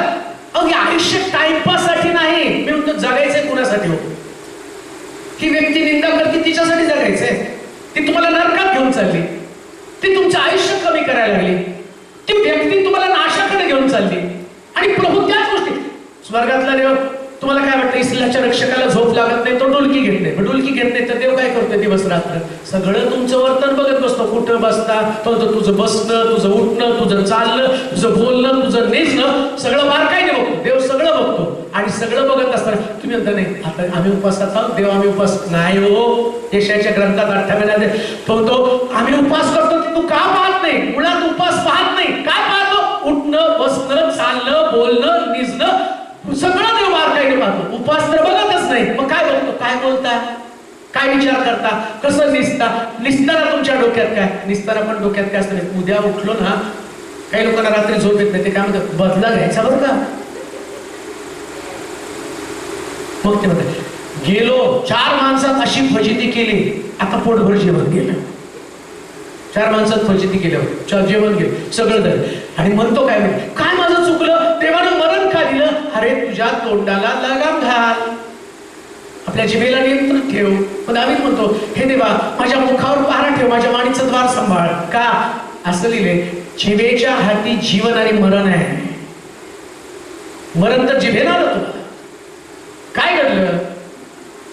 संदेश येतो तो म्हणतो उद्या प्रभू जबरदस्त स्वस्ताई करणार. आणि सरदार काय म्हणतो? देवाने आकाश कपाट उघडली तर एवढी स्वस्ताई होणार नाही. तो म्हटला तुला ही दिसेल, पण त्यातला अनुभव तुला झालं काय? त्याच्या तोंडानं लोकांनी त्याला पायाखाली तुडवलं, पण त्याला त्याचा भाग सुद्धा मिळाला नाही. जिभेनं मरण आणलं. मरणाचं कारण काय? शारीरिक मरण. त्याच्या संबंधानं म्हटलं हे आमच्या असणाऱ्या वर्तनानं जो देवावरती प्रेम करतो, देव त्याला जास्त प्रकारचं. वाचा वचन 91 स्तोत्र 14 अध्याय 91 स्तोत्र 14 ते 16 वचन. माझ्यावर त्याचे प्रेम आहे, माझ्यावर त्याचं प्रेम आहे, म्हणून मी त्याला मुक्त करीन. मी त्याला मुक्त करीन. त्याला माझ्या नावाची जाणीव आहे, माझ्या नावाची जाणीव आहे, म्हणून मी त्याला उच्च स्थळी सुरक्षित ठेवीन. जर तुमचं देवावर प्रेम असेल, देव तर तुमच्यावर प्रेम करतो. योहान 3:16 मध्ये सांगितलं देवानं जगावर एवढी प्रीती केली, तुमच्यावर प्रेम केले. प्रश्न तुमच्यावर प्रेमाचा नाही. ऐका, शास्त्र वाचताना किती गंभीरपणे तुम्ही वाचतात त्याची झलक तुम्हाला या ठिकाणी दिसेल. लाजरस आजारी पडला आणि तो मेला, आणि मग येशू तिथं पोचला आणि येशू आला तिथं रडला. त्यास लोक काय म्हणतो होते माहिती का? याच जर या लाजरसवर एवढं प्रेम होतं, मग लाजरस आजारी पडल्यावर का नाही आला? हा प्रेम प्रश्न प्रेमाचा नाही. देवाने प्रेम केले तुमच्यावर, पण तुम्ही देवावरती प्रेम करता हा प्रश्न आहे ना. तुम्हाला देवाने वाचवावं, मग तुमचं देवावरती प्रेम आहे का? तर नाही, आमचं देवावरती प्रेम आहे म्हणून बाळासाहेब बाकीचे नाही आले, पण आम्ही बायबल स्टडीला आलो ना. प्रेम आहे म्हणून नाही आला तुम्ही. तुमचं देवावरती प्रेम असेल ना, देव तुमच्या येण्या जाण्याला नाही महत्व देत. तुम्ही आला काय, गेला काय, किती वेळ बसला काय. आता मी पण तासभर उन्हात तानात प्रिचिंग करतोय, घाम निघतोय, सगळं करून, हे माझं देवावरती प्रेम आहे म्हणून नाही. त्यांनी मला बोलवलंय, बोलवल्यावर मला बोलावं लागतंय. आणि देव याच्यावर त्याचं माझं प्रेम नाही दाखवत. नाही, तू प्रिचिंग केलं प्रेमाविषयी म्हणून तू. अहो ते प्रेम हा जो शब्द आहे ना, फार कॉमन शुल्लक आहे. बघा, फाटके कपडे घालून पण त्या मुलीला हातात गुलाबजाम म्हणतो आय लव्ह यू, मी तुझ्यावर प्रेम करतो आणि मी तुझ्यासाठी सगळं करेन, सगळं करेन. आणि ती काय म्हणते मग प्रेमामध्ये? नाही, मी तुझ्यावर मरेल आणि वेळ पडलं तर तू खड्डे खोद आणि मी पाठीने माती बाहेर फेकते. प्रेम आहे आपलं. आणि आई वडील सांगतात की अगं त्या रिकाम टेकड्याला काम धंदा नाही, तुझं पोट कसं भागवे? नाही, माझं प्रेम आहे, मी त्याच्यावर उपाशी राहील. किती दिवस राहशील ग? घरात तुला आईने जेवण नाही दिलं तर बोंबा मारते. ते नाही केलं तर हीच भाजी केली का, आणि किती दिवस हीच खायची? त्याला तर काम ना धंदा, पण तो ते प्रेम आहे. हा शब्द खूप सोपा आहे. मग येशू ख्रिस्त प्रेमाची व्याख्या करताना काय म्हणतो माहिती का? जो कोणी माझ्यावर प्रीती करेल तो माझ्या आज्ञा पाळेल. तुमचं देवावरती प्रेम आहे, आज्ञा पाळल्या पाहिजे, त्याच्यावर सिद्ध होणार आहे तुमचं देवावरती प्रेम आहे. तुम्ही प्रभूला गाण्यामध्ये, आमच्याकडे काय माहिती का, वर्शिप मध्ये जाता जाता आय लव्ह यू जीसस अंधलेलीच्या मांडीवरती आय लव्ह यू दलीला आणि आय लव्ह यू जीजस. आणि प्रभू मी तुझ्यासाठी मरायला तयार आहे. आणि दलीलेला तुम्ही तुझ्यासाठी पण अरे नेमकं मरतो कोणासाठी? दलीलेसाठी का येशूसाठी? म्हणून म्हटलं प्रॉब्लेम प्रेम ह्या शब्द नाही मध्ये नाही, प्रॉब्लेम बिब्लिकल. आणि बिब्लिकल प्रेम काय? जो कोणी माझ्यावर प्रीती करतो तो माझ्या आज्ञा पाळेल. आज्ञा पाळण्याच्या सवयी सिद्ध होतो तुमचं देवावरती प्रेम आहे का? मग अब्रामाला तर म्हणतो आपले गणगोत, आपले नातेवाईक, आपलं गाव, आपलं सर्वस्व सोडून तू माझ्या मागे. अब्रामाने एका झटक्यात सोडलं. प्रेम होतं म्हणून तो नीतिमान ठरला, म्हणून त्याला दीर्घ आयुष्य मिळालं. तुमचं देवावरती प्रेम आहे, हेच प्रेम तुमचं आयुष्य वाढवणार आहे, मरण टाळलं जाणार आहे. देवावरती प्रेम करा. कोणत्याच गोष्टी पौल म्हणतो ख्रिस्ताच्या प्रीतीपासून मला कोण विभक्त करेल? आणि कोण विभक्त करतं? मरण. काही लोक देवाजवळ प्रार्थना करतात एखाद्या प्रिय व्यक्तीसाठी की प्रभू त्यांना तू वाचव, आणि तो व्यक्ती वाचला नाही, तो मेला की ते चर्चला जायचं बंद करतात. मग कुठे तुमचं देवावर? तुमचं त्या व्यक्तीवरती प्रेम आहे. आणि मी तुम्हाला सुरुवातीला सांगितलंय प्रत्येक व्यक्तीचा जन्म समय मृत्यू समय देवानं ठरवलंय. आता बघा तुमच्या मुलीचं लग्न तुम्ही पायावर उभं केलं राहिल्याशिवाय करत नाही. तुमच्या मुलाचं लग्न कोणीतरी म्हटलं तुमचा मुलगा आहे तो 18 वर्षाचा आहे आणि तो मम्मी मला त्या मुलीवर प्रेम झाले मला लग्न आहे. तुम्ही म्हणता का बरं बाळा तुलाही सांभाळतो तिलाही सांभाळ. तुम्ही नंतर लाद घालीन कमरेतून बाहेर काढेल. पहिले का शिक्षण घे, पायावर उभं राहा, मग तुला आय लव्ह यू करत काय फिरायचं ते फिर. कारण ते समय आहे, त्या समयात तुझं लग्न व्हायला पाहिजे.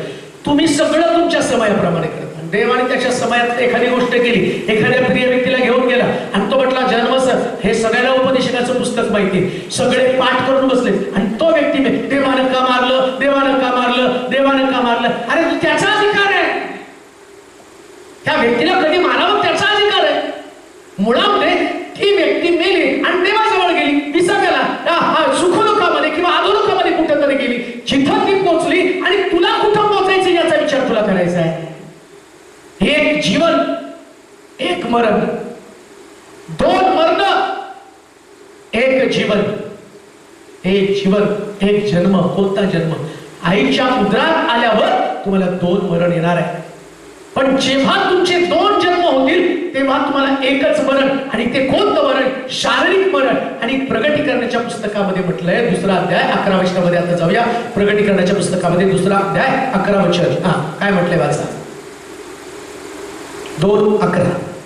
आत्मा मंडळास काय म्हणतो हे ज्याला कान आहे तो ज्याला ऐको. कान आहे तो ऐको. जो विजय मिळवतो त्याला दुसऱ्या मरणाची बाधा होणारच नाही. दुसरं एक मरण आहे. पहिलं मरण शारीरिक मरण. शारीरिक मरण डॉक्टरला येतं, शारीरिक मरण पास्टरला येतं, शारीरिक मरण प्राण्याला येतं, शारीरिक मरण पशुला येतं, शारीरिक मरण लहान लेकराला येतं, शारीरिक मरण स्त्रीला येतं, शारीरिक मरण पुरुषाला येतं, शारीरिक मरण बायबल वाचणाऱ्याला येतं, शारीरिक मरण आत्मिक लोकांना येतं. सगळ्याला शारीरिक मरण आहे. ते कोणी टाळू शकत नाही, कोणीच टाळणार नाही. पण अग्नीचं सरोवर हे दुसरं मरण हे सगळे टाळू शकतात. ऐका काय बोलतो मी ते. शारीरिक मरण कोणाला टाळता येत नाही, कारण सगळ्यांनी पाप केलं, सगळ्यांना शारीरिक मरण असणार आहे. पण आत्मिक मरण जिथं तुमचा आत्मा अग्नीमध्ये टाकला जातो तो ते मरण सगळ्याला टाळता येतं. सगळ्याला एक व्यक्तीला टाळता येतं. दुसरं मरण. मग दुसरं मरण टाळण्याचं माध्यम काय? फार सुंदर शब्दात सांगितलं. जो विजय मिळवतो त्याला दुसऱ्या मरणाची. मग आता विजय मिळवायचा कशावरती? हा मोठा प्रश्न आहे. कशावरती तुम्हाला विजय मिळवायचा आणि तो विजय तुम्ही कसा संपत? नीट ऐका. शारीरिक मरण सगळ्याला असणार आहे. शारीरिक मरणासंबंधानं तुम्हाला कोणी भविष्यवाणी करू शकत नाही, काही करू शकत नाही, कोणी पाळत तुम्हाला वाचवू शकत नाही. आत्मिक मरण तुम्हाला देवाचं वचन, अग्नीचं सरोवर ज्याच्या संबंधानं बोललं गेलं की ते अग्नीचं सरोवर. अजून एक वचन वाचा 20वा अध्याय 11 ते 15 वचन. 20वा अध्याय प्रकटीकरणाचं पुस्तक 11 ते 15 वचन. अजून तुम्हाला स्पष्ट त्या ठिकाणामध्ये होईल. नंतर मोठे पांढरे राजासन व त्यावर बसलेले एक जण माझ्या दृष्टीस पडला. त्याच्या तोंडापुढून त्याच्या तोंडापुढून पृथ्वी व आकाश ही पळाली. त्याकरिता ठिकाण उरले नाही. त्याकरता ठिकाण उरलं नाही. मग मृत झालेल्या लहान थोरांना मी राजासनापुढे उभे राहिलेले पाहिले. राजासनासमोर उभं राहिलेलं पाहिलं. त्यावेळी पुस्तके उघडली गेली. पुस्तकं उघडली गेली. तेव्हा दुसरे एक पुस्तक उघडले गेले. दुसरं एक पुस्तक उघडलं गेलं. ते जीवनाचे होते. जीवनाचं होतं. आणि त्या पुस्तकांमध्ये जे लिहिले होते त्यावर मृतांचा न्याय ज्याच्या त्याच्या कृत्याप्रमाणे ठरविण्यात आला. तेव्हा समुद्राने आपल्यामधील मृत मनुष्यास बाहेर सोडले. समुद्रानं आपल्यातल्या मृत माणसाला बाहेर केले. मृत्यू व अधोलोक यांनी आपापल्यातील मृतास बाहेर सोडले. मृत्यू अधोलोक यातून लोकांना बाहेर सोडलं. आणि ज्याच्या त्याच्या कृत्याप्रमाणे प्रत्येकाचा न्याय ठरविण्यात आला. तेव्हा मरण व अधोलोक ही अग्नीच्या सरोवरात टाकली गेली. अग्नीचे सरोवर हे दुसरे मरण होय. दुसरं मरण म्हणजे अग्नीचं सरोवर. आता अग्नीच्या सरोवरामध्ये कोण पडणार आहे दुसऱ्या मरणाला? कोणाला दुसऱ्या मरणाची बाधा होणार आहे? तुम्ही इथं बसलेले आहात. पहिलं मरण तुम्हाला टाळलं जाणार नाही, प्रत्येकाला असणार आहे. असं होऊ शकतं तुम्ही इथून जाताना तुमच्या घरी पोहोचल्यावर रात्री झोपल्यावर तुम्हाला झटकन तुम्ही मरू शकता, नाही टाळलं. अहो पण प्रश्न किती मोठा आहे. मेल्यानंतर पुन्हा अग्नीचे सरोवर, पुन्हा दुसरं मरण. बरं आता जे तुम्ही जिवंत आहात ना, हे जिवंत कशासाठी आहात? दुसरं मरण टाळण्यासाठी प्रभूने तुम्हाला जिवंत ठेवलेलं आहे. अग्नीचं सरोवर नरक, आणि या नरकामध्ये तुम्ही कसं काही स्वतःचा बचाव करू शकता? शास्त्र काय सांगतं? तुम्हाला तुमच्या कृत्याचा हिशोब देवाला द्यावा लागणार आहे. लक्षात घ्या, जेव्हा प्रभू येशू ख्रिस्त येईल तेव्हा ज्या लोकांची प्रेत समुद्रामध्ये गेली, ज्यांनी स्वतः मरण स्वीकारलं, आत्महत्या केल्या, काहींना मारून टाकलं, काही लोकांनी जीव संपवला, काही लोकांना पुरलं, आणि तिथं काय केलं? त्यानं पुस्तक उघडलं. आणि पुस्तक उघडल्यावर नीट ऐका बरं का, हे पुस्तक चर्चचं रजिस्टर नाहीये. कुणी किती दानपात्र दिलं आणि कुणाची मेंबरशिप भरली का नाही, आणि याला इलेक्शन मध्ये वोटिंग द्यायचा अधिकार आहे का ते नाही. हे सिलेक्शनचं पुस्तक आहे, इलेक्शनचं पुस्तक नाही. इथं सिलेक्शन होणार आहे. इथं तुम्हाला अग्नीचं सरोवर, दुसरं मरण, किंवा तुम्हाला त्या ठिकाणात तुमचा बचाव, दोन्हीपैकी एक करणार आहे. आता दुसरं मरण कोणाला येणार आहे? ज्याने विजय मिळवला नाही. या पृथ्वीवर तुम्हाला विजय मिळवायचा आहे. कशावरती विजय मिळवायचा आहे? लोक विजय मिळवण्यासाठी धडपडत नाही, कर्मामध्ये अडकून पडलेले. कर्मकांड नीट आहे का? तुम्ही जेवढे लोक आहात, आज तुम्ही इथं बसलेल्या प्रत्येक व्यक्तीनं तुमच्या मनाचा निग्रह काय असला पाहिजे माहिती का? मला दुसऱ्या मरणाची बाधा होणे. देवाचे प्रिय लोक, त्या भ्रमात राहू नका. आहे तसं जीवन जगून कोणीतरी माझ्यासाठी प्रार्थना करेल आणि मला सुखलोक प्राप्त करून देईल किंवा मला स्वर्ग राज्य मिळेल, नाही हो. तुमच्या कृत्याचा हिशोब विचारला जाणार. काय कर्म तुम्ही पृथ्वी तलावरती केलेली आहे? कोणती कर्म, कोणत्या कर्मासंबंधाला प्रभू बोलत आहे जे तुम्हाला नरकामध्ये टाकणार? अशी कोणती कर्म आहे ज्या कर्माकडे ख्रिस्ती लोकांनी साफ दुर्लक्ष करून टाकलेलं आहे, पूर्णपणे दुर्लक्ष. त्यांना असं वाटतं की नाताळला प्रभू येशू ख्रिस्त जन्माला आला, 31 डिसेंबरला निर्णय करायचा, जुनं कुंपण सोडून द्यायचं, 1 तारखेला निर्णय घ्यायचा, गुड फ्रायडेला गेल्या, गुड फ्रायडे जाऊ द्या, पहिली सुरुवातच आमची राखीचा बुधवार, मग 40 दिवस, मग गुड फ्रायडे, मग ईस्टर, मग राहिलेले 365 दिवसामध्ये हे सगळं संपल्यावर आम्ही आमच्या मर्जीप्रमाणे वागायचं. पण या मर्जीप्रमाणे वागताना देव तुमची कृत्य पाहतो. काय कृत्य केलं? जे मी तू कृत्य म्हणजे जे सांगितलं ते न करणं, याला कृत्य म्हटलं. आता देवानं तुमचं कृत्य कसं असावं याच्यासाठी 10 आज्ञा दिल्या. शेजाऱ्याविषयी खोटी साक्ष देऊ नको, दुसऱ्याच्या कोणत्या गोष्टीचा लोभ धरू नकोस, त्याचं बैल, त्याची गाडं, त्याची पत्नी कशाचा लोभ धरू नकोस, 4 दिवस पवित्रपणे पाळ, आपल्या बापाचा, आपल्या आईचा सन्मान कर, सगळ्या आज्ञा दिल्या. आता तुमचं हे कृत्य आहे, म्हणजे या गोष्टी तुम्हाला करायला सांगितलेल्या आहे. येशू ख्रिस्ताकडं एक तरुण येतो आणि येशूला विचारतो, स्वर्ग राज्य मला मिळावं म्हणून मी काय केलं पाहिजे? तो म्हटलं, जाऊन 10 आज्ञा पाळ. आता प्रश्न तोच आहे बघा, कित्येक आई वडील त्यांची लेकरं जर तुम्ही बघितले ना, आई वडील वेगळे राहतात आणि लेकरं वेगळे राहतात. आई वडील एकत्र राहण्याच्या ऐवजी त्यांना त्यांच्या आई वडिलांची आणि अडचण झालेली ते बाजूला आहे. त्यांच्या आई वडील वृद्धाश्रमामध्ये आहेत, काही आई माता एकट्या राहत आहे. आणि मग कसं काय ते स्वर्गराज्य गाठू शकेल? तुमचं वर्तन तुमच्या घरात तुमच्या पालकांना, असं लिहिलं शास्त्रामध्ये, कोणी आपल्या आईची निंदा करेल, कोणी आपल्या बापाला आणि शिव्या शाप देईल, तर तो म्हणतो त्याला दगडाला ठेचून मारावं, त्याला मृत्यूदंड द्यावा. पण आमच्या घरात तर आमच्या वडीलधाऱ्या व्यक्तीला सर्रासपणे अपमानित केलं जातं. मग काय तुमचं कर्म पाहिलं जाणार नाही? आणि तुम्ही कुठल्या बेसवरती म्हणता की मला दुसरं मरण येणार नाही? मुळामध्ये अग्नीचं सरोवर आहे, दुसरं मरण. तुमचा व्यवहार तुमच्या लोकांबरोबर काय म्हणते ना, आम्ही रुतला जा तुझ्या लोकांमध्ये. रुत काय म्हणते, तुझे लोक ते माझे लोक, तुझा देव तो माझा देव, तुझा देश तो माझा देश. सासू सुनांमध्ये या प्रकारचं वर्तन आहे का? कुठले वर्तन पाहिलं जाणार आहे? फॅमिलीमध्ये रिलेशन, या पृथ्वी तलावर तुमचे एकमेकाचे संबंध स्वर्गराज्य कोण मिळवून देणार? संबंध. धार्मिक म्हणजे नुसतं बायबल वाचन करणं नाही. आम्हाला शिकवलं, आम्ही म्हणतो नाही कुठल्यावर बाळा एक स्तोत्र, मला कुठेतरी गेलं होते बाळासाहेब मला काय वाचायचं रोज? छोटा मुलगा, 9वी 10वीचा मुलगा, मी काय रोज वाचू? कुठलं? मी उत्पत्ती वाचायला चालू केलं. मग आता काय वाचू? काय बोला सांगा? कारण आमच्याकडे ते शिकवले, सकाळी उठल्यावर एक अध्याय वाचायचा, मग ते वर्तमानपत्र वाचल्यासारखं ते पटपट वाचून टाकून द्यायचं, त्याच्याशी काही संबंध नाही. दाद नाही म्हणून दाखव, संडे स्कूलला दाद द्या, आणि दाद द्या संडे स्कूलमध्ये शिकून मुलाला शिकवलं, मुलीला शिकवलं, आणि देताना आमची मुलगी संडे स्कूल पासून धार्मिक आहे, आणि गेल्यावर सासू घराच्या बाहेर नवऱ्याला मध्ये तिला नाही घरात ठेवायचं, तिला ठेव, एक तर ती राहिली तर मी राहील. आणि मग हम तो यीशु के संग एक दिन स्वर्ग जाएंगे. काय को जाएंगे? अहो दुसरं मरण आहे. ऐका, पहिले तर तुमच्या सासू सुनांमधलं समेट व्हायला पाहिजे, भावामधला, बहिणी बहिणीमधला, चर्च मधल्या मेंबरचा पण एकमेकावर समेट व्हायला पाहिजे. ते मेंबर कधी कधी लय हटवाले खट्ट असतात. ते आले पण चर्चमध्ये ना, यांना बघितलं की माझं डोकं फिरतं.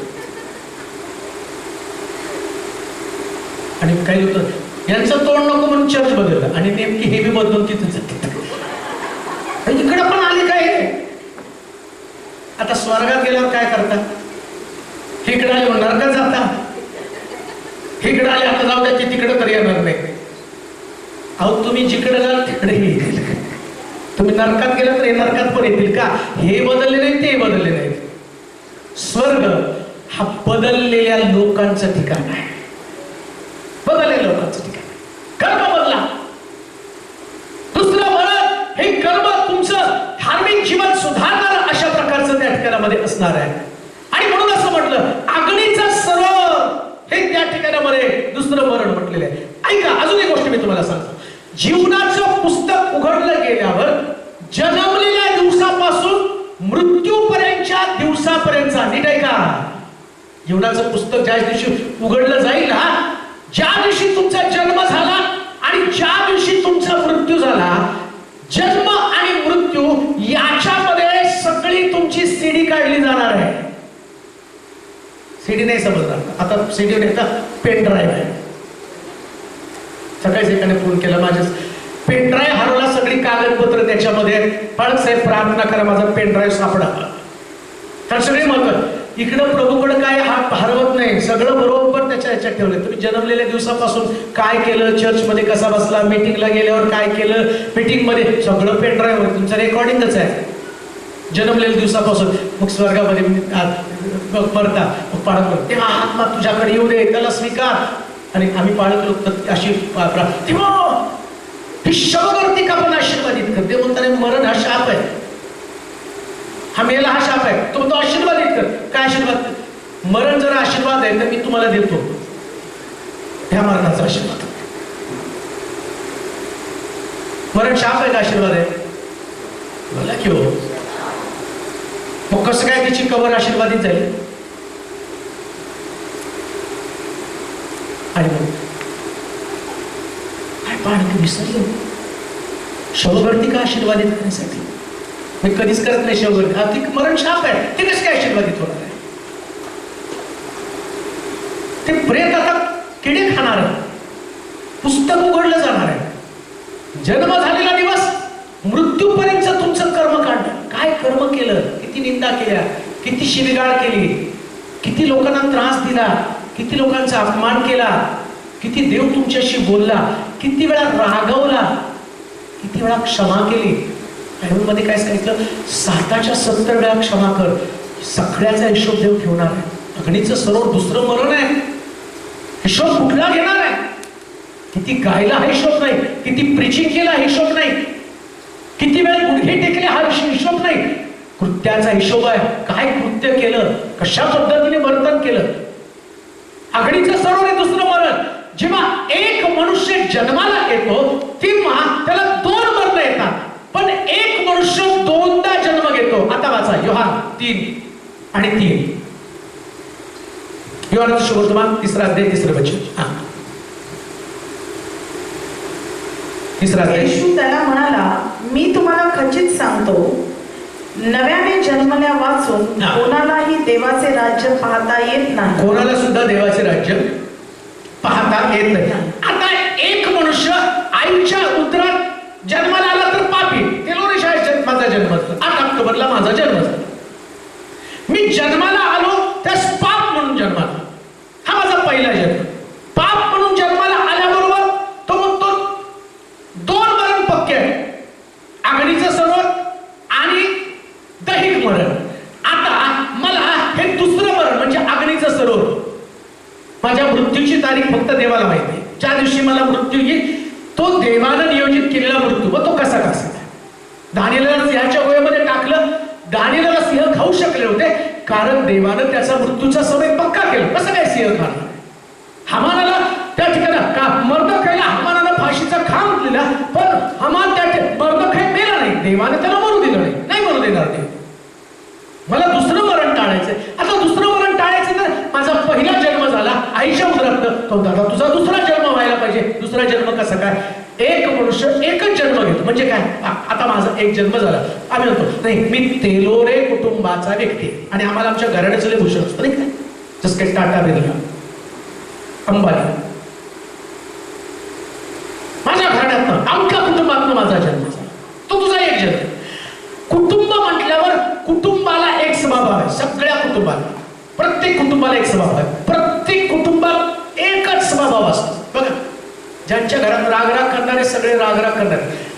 तुम्ही मुलगी देताना काय विचार करता? जाऊन चौकशी करा भांडखोर आहेत का. ते भांडखोर असेल तर त्यांच्या घरात मुलगी द्यायला नको. मग त्याची आई भांडते मग मुलगा भांडेल का? मग तुम्ही म्हणा ते घराणंच भांडखोर आहे. हे घराण्याला जन्म आहे, एक स्वभाव घेऊन ते जन्माला आलेले आहे. आता बायबल काय सांगतं? तुम्हाला दुसरं मरण अग्नीचं सरोवर टाळायचंय, स्वर्गामध्ये तुम्हाला पोहोचायचंय, तर तुम्हाला दुसरा जन्म घ्यावा लागेल. दुसरा जन्म कसा काय? निकोदेमसला मोठा प्रश्न पडला. धार्मिक मनुष्य, तो कसं काय दुसरा जन्म? आता काय आईच्या उदरात परत जाऊ आणि परत दुसरा जन्म घेऊ का? तो तर तसं नाही. पाण्यानं आणि आत्म्यानं दुसरा जन्म होतो. पाण्याचा जन्म आणि आत्म्याचा जन्म. पाण्याचा जन्म थोडक्यात सांगतो तुम्हाला. प्रभू येशू ख्रिस्त हा जो आहे तो देवाचा पुत्र आहे. त्याच्यामध्ये कुठलं पाप नव्हतं. आता गलतीकराच्या पत्रामध्ये पौल म्हणतो, निकोदेमसला म्हणतो पाण्याचा जन्म आणि आत्म्याचा जन्म. आणि ती म्हणजे बाप्तिस्मा, पाण्याखालचा बाप्तिस्मा जो येशूचा वयाच्या 3ऱ्या वर्षी त्याने बाप्तिस्मा घेतला आणि काना गावामध्ये 3ऱ्या वर्षी बाप्तिस्मा घेतला. आत्मा कबूतराच्या रूपाने आला आणि कबूतर ते आत्मा त्याला अरण्यामध्ये उपवास करण्यासाठी घेऊन गेला. बघा, येशूचा जन्म, येशूचा बाप्तिस्मा कितव्या वर्षी झाला? कितव्या वर्षी? तो पाण्यातनं वर आला की नाही? आणि बाप्तिस्मा झाला कितव्या वर्षी? पण आमच्याकडे 6 महिन्याच्या लेकराला पिता पुत्र पवित्र आत्म्याच्या नावानं तुझा. येशूने उपास धरला म्हणून उपास, आणि येशूने बाप्तिस्मा घेतला त्याचं काय? वयाच्या 3ऱ्या वर्षी त्यानं उपास धरला, मग मी पण करतो. कधी बाप्तिस्मा घेतला पण त्याच्यात नाही, एकच बाप्तिस्मा आम्हाला लहानपणी झालाय, मग अमकत झालंय, लमकत झालंय, बिस्तारच झालंय, फालनच झालंय, आमच्या चर्चमध्येच नाही, आमच्या ह्याच्यात. अरे स्वर्गात जायचंय का कबरेत जायचंय? दोन जन्मासंबंधाने बोलत आहे, दोन मृत्यू संबंधाने बोलत आहे. तुमचा जन्म एक तो कबरेत नेणार, तुमचा दुसरा जन्म ज्याच्यामध्ये आम्ही पाहतो प्रेषितांच्या कृत्यामध्ये, वाचू नका त्याच्यात असं लिहिलं, प्रेषित पेत्र, आणि तो पेत्र लोकांना संदेश सांगतो आणि ते ऐकल्यावर त्यांच्या अंतःकरणाला चुटपुट लागली. दुसऱ्या अध्यायामध्ये असं म्हटलंय, ते ऐकून त्यांच्या अंतःकरणाला चुटपुट लागली आणि त्यानं पेत्राला विचारलं, आम्ही काय करावं बंधुजनो? तो म्हटलं, तुम्ही सर्वजण पश्चाताप करा आणि येशूच्या नावानं बाप्तिस्मा घ्या. कधी म्हटलं? आता लहान लेकराला, 6 महिन्याच्या लेकराला पश्चाताप काय कळतं? 1 वर्षाच्या लेकराला पश्चाताप काय कळतंय? त्याला कसं काय बाप्तिस्मा? आणि बाप्तिस्मा म्हणजे पाण्याखाली जाणं. बरं, आता बाप्तिस्मा पण कोणी घ्यायचं माहिती का? ज्याच्या अंतःकरणाला चुटपुट लागती त्याने बाप्तिस्मा घ्यायचा. म्हणजे काय? जुना स्वभाव, जुन्या सवयी. तंबाखू खाणाऱ्याला वाटलं नाही मी तंबाखू खातो, हे पाप केलं, म्हणजे आता त्यानं पाप केलं. तंबाखू, बिडी, व्यभिचार, चोरी, निंदा, हे सगळे स्वभाव, हे सगळे पाप आहेत. त्याच्याबद्दल त्याला खंत नाही, मी चुकलो. आणि तो व्यक्ती मरतो म्हणजे बाप्तिस्मा घेतो. दुसरं मरण, एका व्यक्तीला 2दा मरायचंय, तो बाप्तिस्मा घेतो म्हणजे पाण्याखाली जातो. पहिल्या मरणामध्ये, दैहिक मरणामध्ये तो एकदा मेला की त्याला परत उठता येणार नाही, पण तुम्ही दुसऱ्यांदा मरता. बाप्तिस्मा घेता म्हणजे तो बाप्तिस्मा घेणं म्हणजे अंगाचं मळ धुणं नव्हे. जितके जर ख्रिस्त येशूमध्ये बाप्तिस्मा घेतात तितके ते त्याच्या मरणामध्ये बाप्तिस्मा घेतात. म्हणजे काय? मी मनोज तेलोरे जेव्हा पाण्याखाली जातो तर माझा रागाचा स्वभाव, माझं व्यसन, माझा व्यभिचार, माझी निंदा, माझी शिवीगाळ, हे सगळे स्वभाव पाण्याखाली आणि मी नवीन होऊन बाहेर येतो. हा माझा दुसरा जन्म. म्हणजे काय? आता मी बदललो. पूर्वी निंदा करतो आता निंदा करतो, पूर्वी शिवीगाळ करतो तो शिवीगाळ करत नाही, पूर्वी रागाला येतो तो रागाला येत नाही. बाप्तिस्मा झाल्यावर राग येऊ द्यायचं नाही. आणि काय होतं होते का प्रॉब्लेम? बाप्तिस्मा घेतल्यावर थोडी सडतो, नाही आता माझं तारण झाले, आता नाही रागवायचं. 4-6 महिने वर्ष गेले त्यांना परत राग येतो. मग मला असं वाटतं कधी कधी आजोबाला पुरलं ना, आजोबा परत आले कबरीत बाहेर. आजोबाला पुरलं, कबरीमध्ये ठेवून आलो तिथं आणि सगळे रडतायत, आजोबा गेले, आजोबा गेले, आजोबा गेले. आणि अचानक तुमच्या प्रोग्रामला आजोबा हजर राहतात. आनंद वाटतो का? आजोबा आले, घाबरता, भूत आलं. आणि हा व्यक्ती बाप्तिस्मा घेतो, याच्या तोंडात परत पेढी दिसते, याच्या खिशात परत तंबाखू दिसते, हा परत व्यभिचार करताना सापडतो, हा परत शिवीगाळ करताना सापडतो. आजोबा परत आले, बरं आजोबा जिवंत झाले. अग्नीचं सरोवर हे दुसरं मरण. दुसऱ्या मरणाची बाधा कोणाला होणार नाही? ज्याचा नवा जन्म झालेला आहे. नवा जन्म होणं फार गरजेचं आहे. पुन्हा मी तुम्हाला सांगतो, तुम्ही या ठिकाणात बसलेले किती लोक आहेत, तुम्ही कोणत्या चर्चचे आहात, मला त्याचं काही घेणं देणं नाही. पण स्वर्ग राज्य जर तुम्हाला पाहिजे, ऐका, निकोदेमसला प्रभू येशू ख्रिस्त म्हणतो, नव्यानं जन्मल्या वाचून पाण्याचा आणि आत्म्याचा जन्म. एक पाण्याचा जन्म आणि दुसरा आत्म्याचा जन्म. नवा जन्म कोणाला मिळालेला आहे? कोणाचा नवा जन्म? तुमचा जन्म ज्या कुटुंबात होतो, बघा, मराठी कुटुंबात जन्मला तर तुम्हाला कोणती भाषा येते? का तुमचं पूर्ण जन्मल्याच इंग्लिश बोलायला येतं? हॅलो मम्मी, गुड मॉर्निंग म्हणून पहिला शब्द तो बोलतो का? Good morning mummy. तुम्ही जसं घरातलं वाता, जसं भाकर म्हटलं भाकर, इंग्लिश बोलायला ब्रेड म्हटल्यावर जी भाषा तीच भाषा, ते जन्माला तुम्हाला येते. एक तर तुमचा स्वभाव बदलतो, दुसरी गोष्ट तुम्हाला भाषा येते ज्या कुटुंबात तुम्ही जन्मला. आता प्रेषित लोकांचा जन्म, नवा जन्म झाल्यावर त्यांना पण भाषा आली, त्याला म्हटलं अन्य भाषा. कुठली भाषा? नवी भाषा. जर तुमचा ख्रिस्ताच्या कुटुंबात जन्म झाला, नव्या जन्माच्या 2 प्रोसेस, एक बाप्तिस्मा आणि दुसरं पवित्र आत्मा, आत्म्याची भाषा.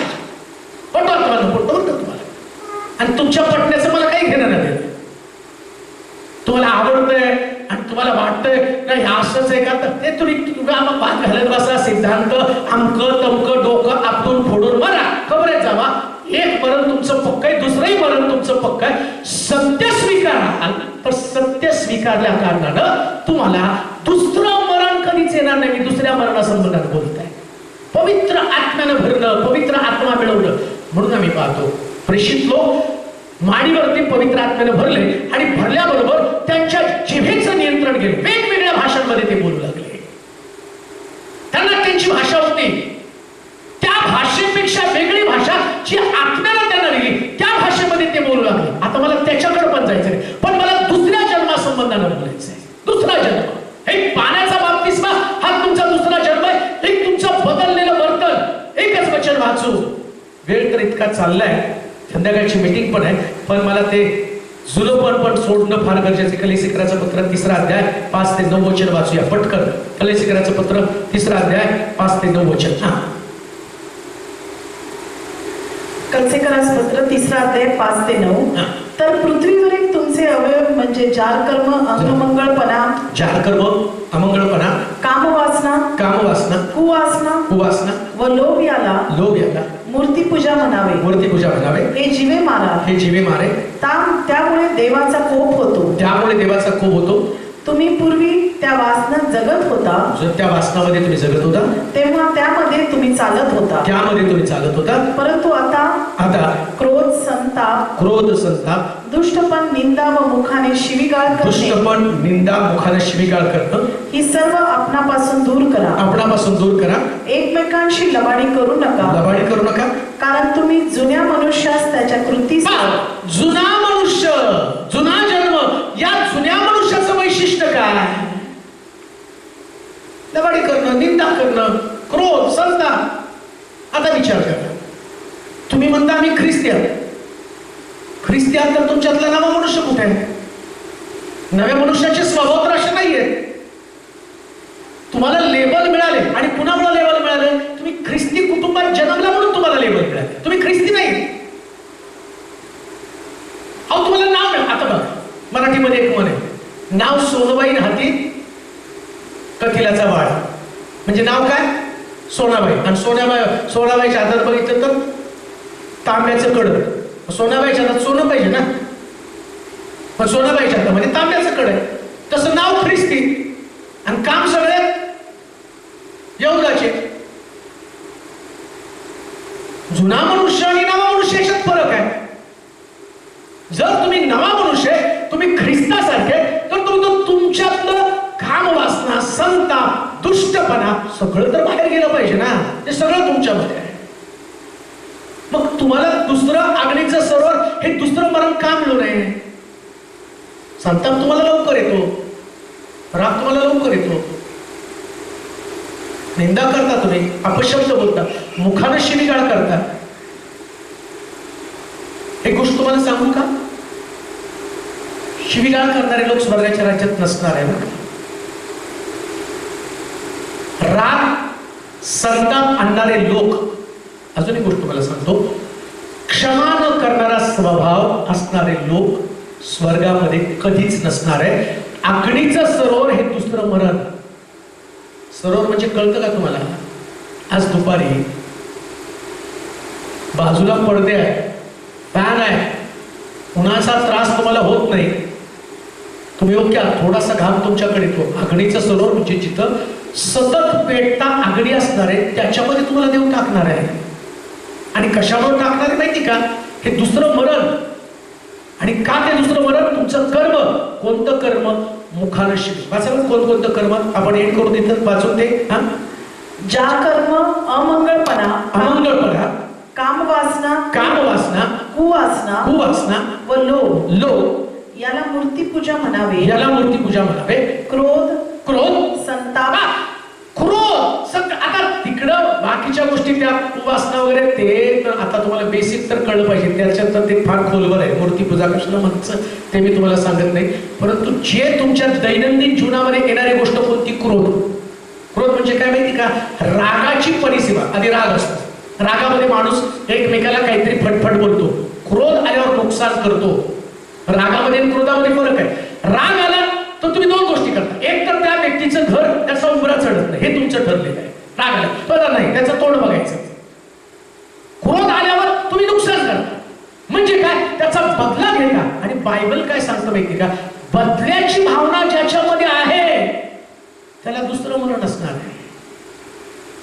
विचार करा, आतापर्यंत किती लोकांचे बदले घ्यायचं जीवन तुम्ही जगत होता. प्रवचन घेताना मला थोडी सुद्धा भीती वाटली नाही. तो वेदीकडे येण्याच्या अगोदर प्रथम आपल्या भावाला क्षमा कर, दान तोपर्यंत टाकू नको, दान घेऊन माघारी जा. दान टाकण्याच्या अगोदर आपल्या भावाला क्षमा कर. परंतु क्रोधानं तुम्ही तसंच प्रभुभोजन घेऊन देवाच्या मंदिरात देवाच्या विरोधामध्ये वागलेल्या या कर्मामुळं बायबल काय सांगतं, आगडीचं सरोवर हे दुसरं मरण असणार आहे. देवाचे लोक, तुमचं कर्म प्रत्येक वेळेस तपासलं जाणार आहे. कान देऊ नाही का, धार्मिकता जमेस धरली जाणार नाही. किती बायबल वाचन केलं, किती प्रार्थना केली, किती गीतं गायली, किती सुवार्ता सांगितली, किती प्रीचिंग केलं, कोणत्याच गोष्टी जमेस धरल्या जाणार नाही. कोणती गोष्ट जमेस धरली जाणार आहे, तुमचं कर्म, तुमचा नवा जन्म. 2 जन्म 1 मरण, 1 जन्म 2 मरण. 2 जन्म 1 मरण, 1 जन्म 2 मरण. लक्षात घ्या, ज्याला दुसऱ्यांदा जन्म घ्यायचा, दुसरा जन्म घेण्याची पद्धत काय, पहिला मनुष्य मारायचा. जोपर्यंत जुना मनुष्य मरत नाही तोपर्यंत नवा मनुष्य जन्म घेत नाही. आणि नव्या मनुष्या संबंधानं त्याच वचनामध्ये तुम्ही खाली घेतलं तर त्याच्यामध्ये असं म्हटलं, करुणायुक्त हृदय ज्यानं धारण केलं हा नवा मनुष्य. हृदय करुणायुक्त झालेलं आहे. या हृदयामध्ये ममता आहे, या हृदयामध्ये प्रेम आहे, या हृदयामध्ये पश्चाताप आहे, या हृदयामध्ये एकमेकाला आपलंसं करणे. देवाचे प्रिय लोक, मला माहितीये मी जे सांगितलंय ते तुम्हाला पूर्ण सांगू शकलो नाही, याची मला खंत आहे. जे तुम्हाला सांगितलंय ती फक्त पार्श्वभूमी सांगितली. याच्यातला दुसरा जन्म किती सुंदर असतो आणि दुसऱ्या जन्माची वैशिष्ट्य काय आहे, कशा पद्धतीने ती तुम्ही आत्मसात करून पवित्र आत्म्याच्या द्वारे तुम्ही कसं चालू शकता हे मी तुम्हाला सांगू शकलो नाही. परंतु एक गोष्ट मी तुम्हाला नक्की सांगतो, 2 गोष्टी तुम्ही करू शकता. एक, पश्चाताप करा, दुसरा बाप्तिस्मा घ्या, आणि तिसरं पवित्र आत्मा मिळवा. या 3 गोष्टी कराल तर स्वर्ग राज्य तुमची वाट पाहत आहे. पण जर 1 जन्म झाला तर अग्नीचं सरोवर तुमची वाट पाहत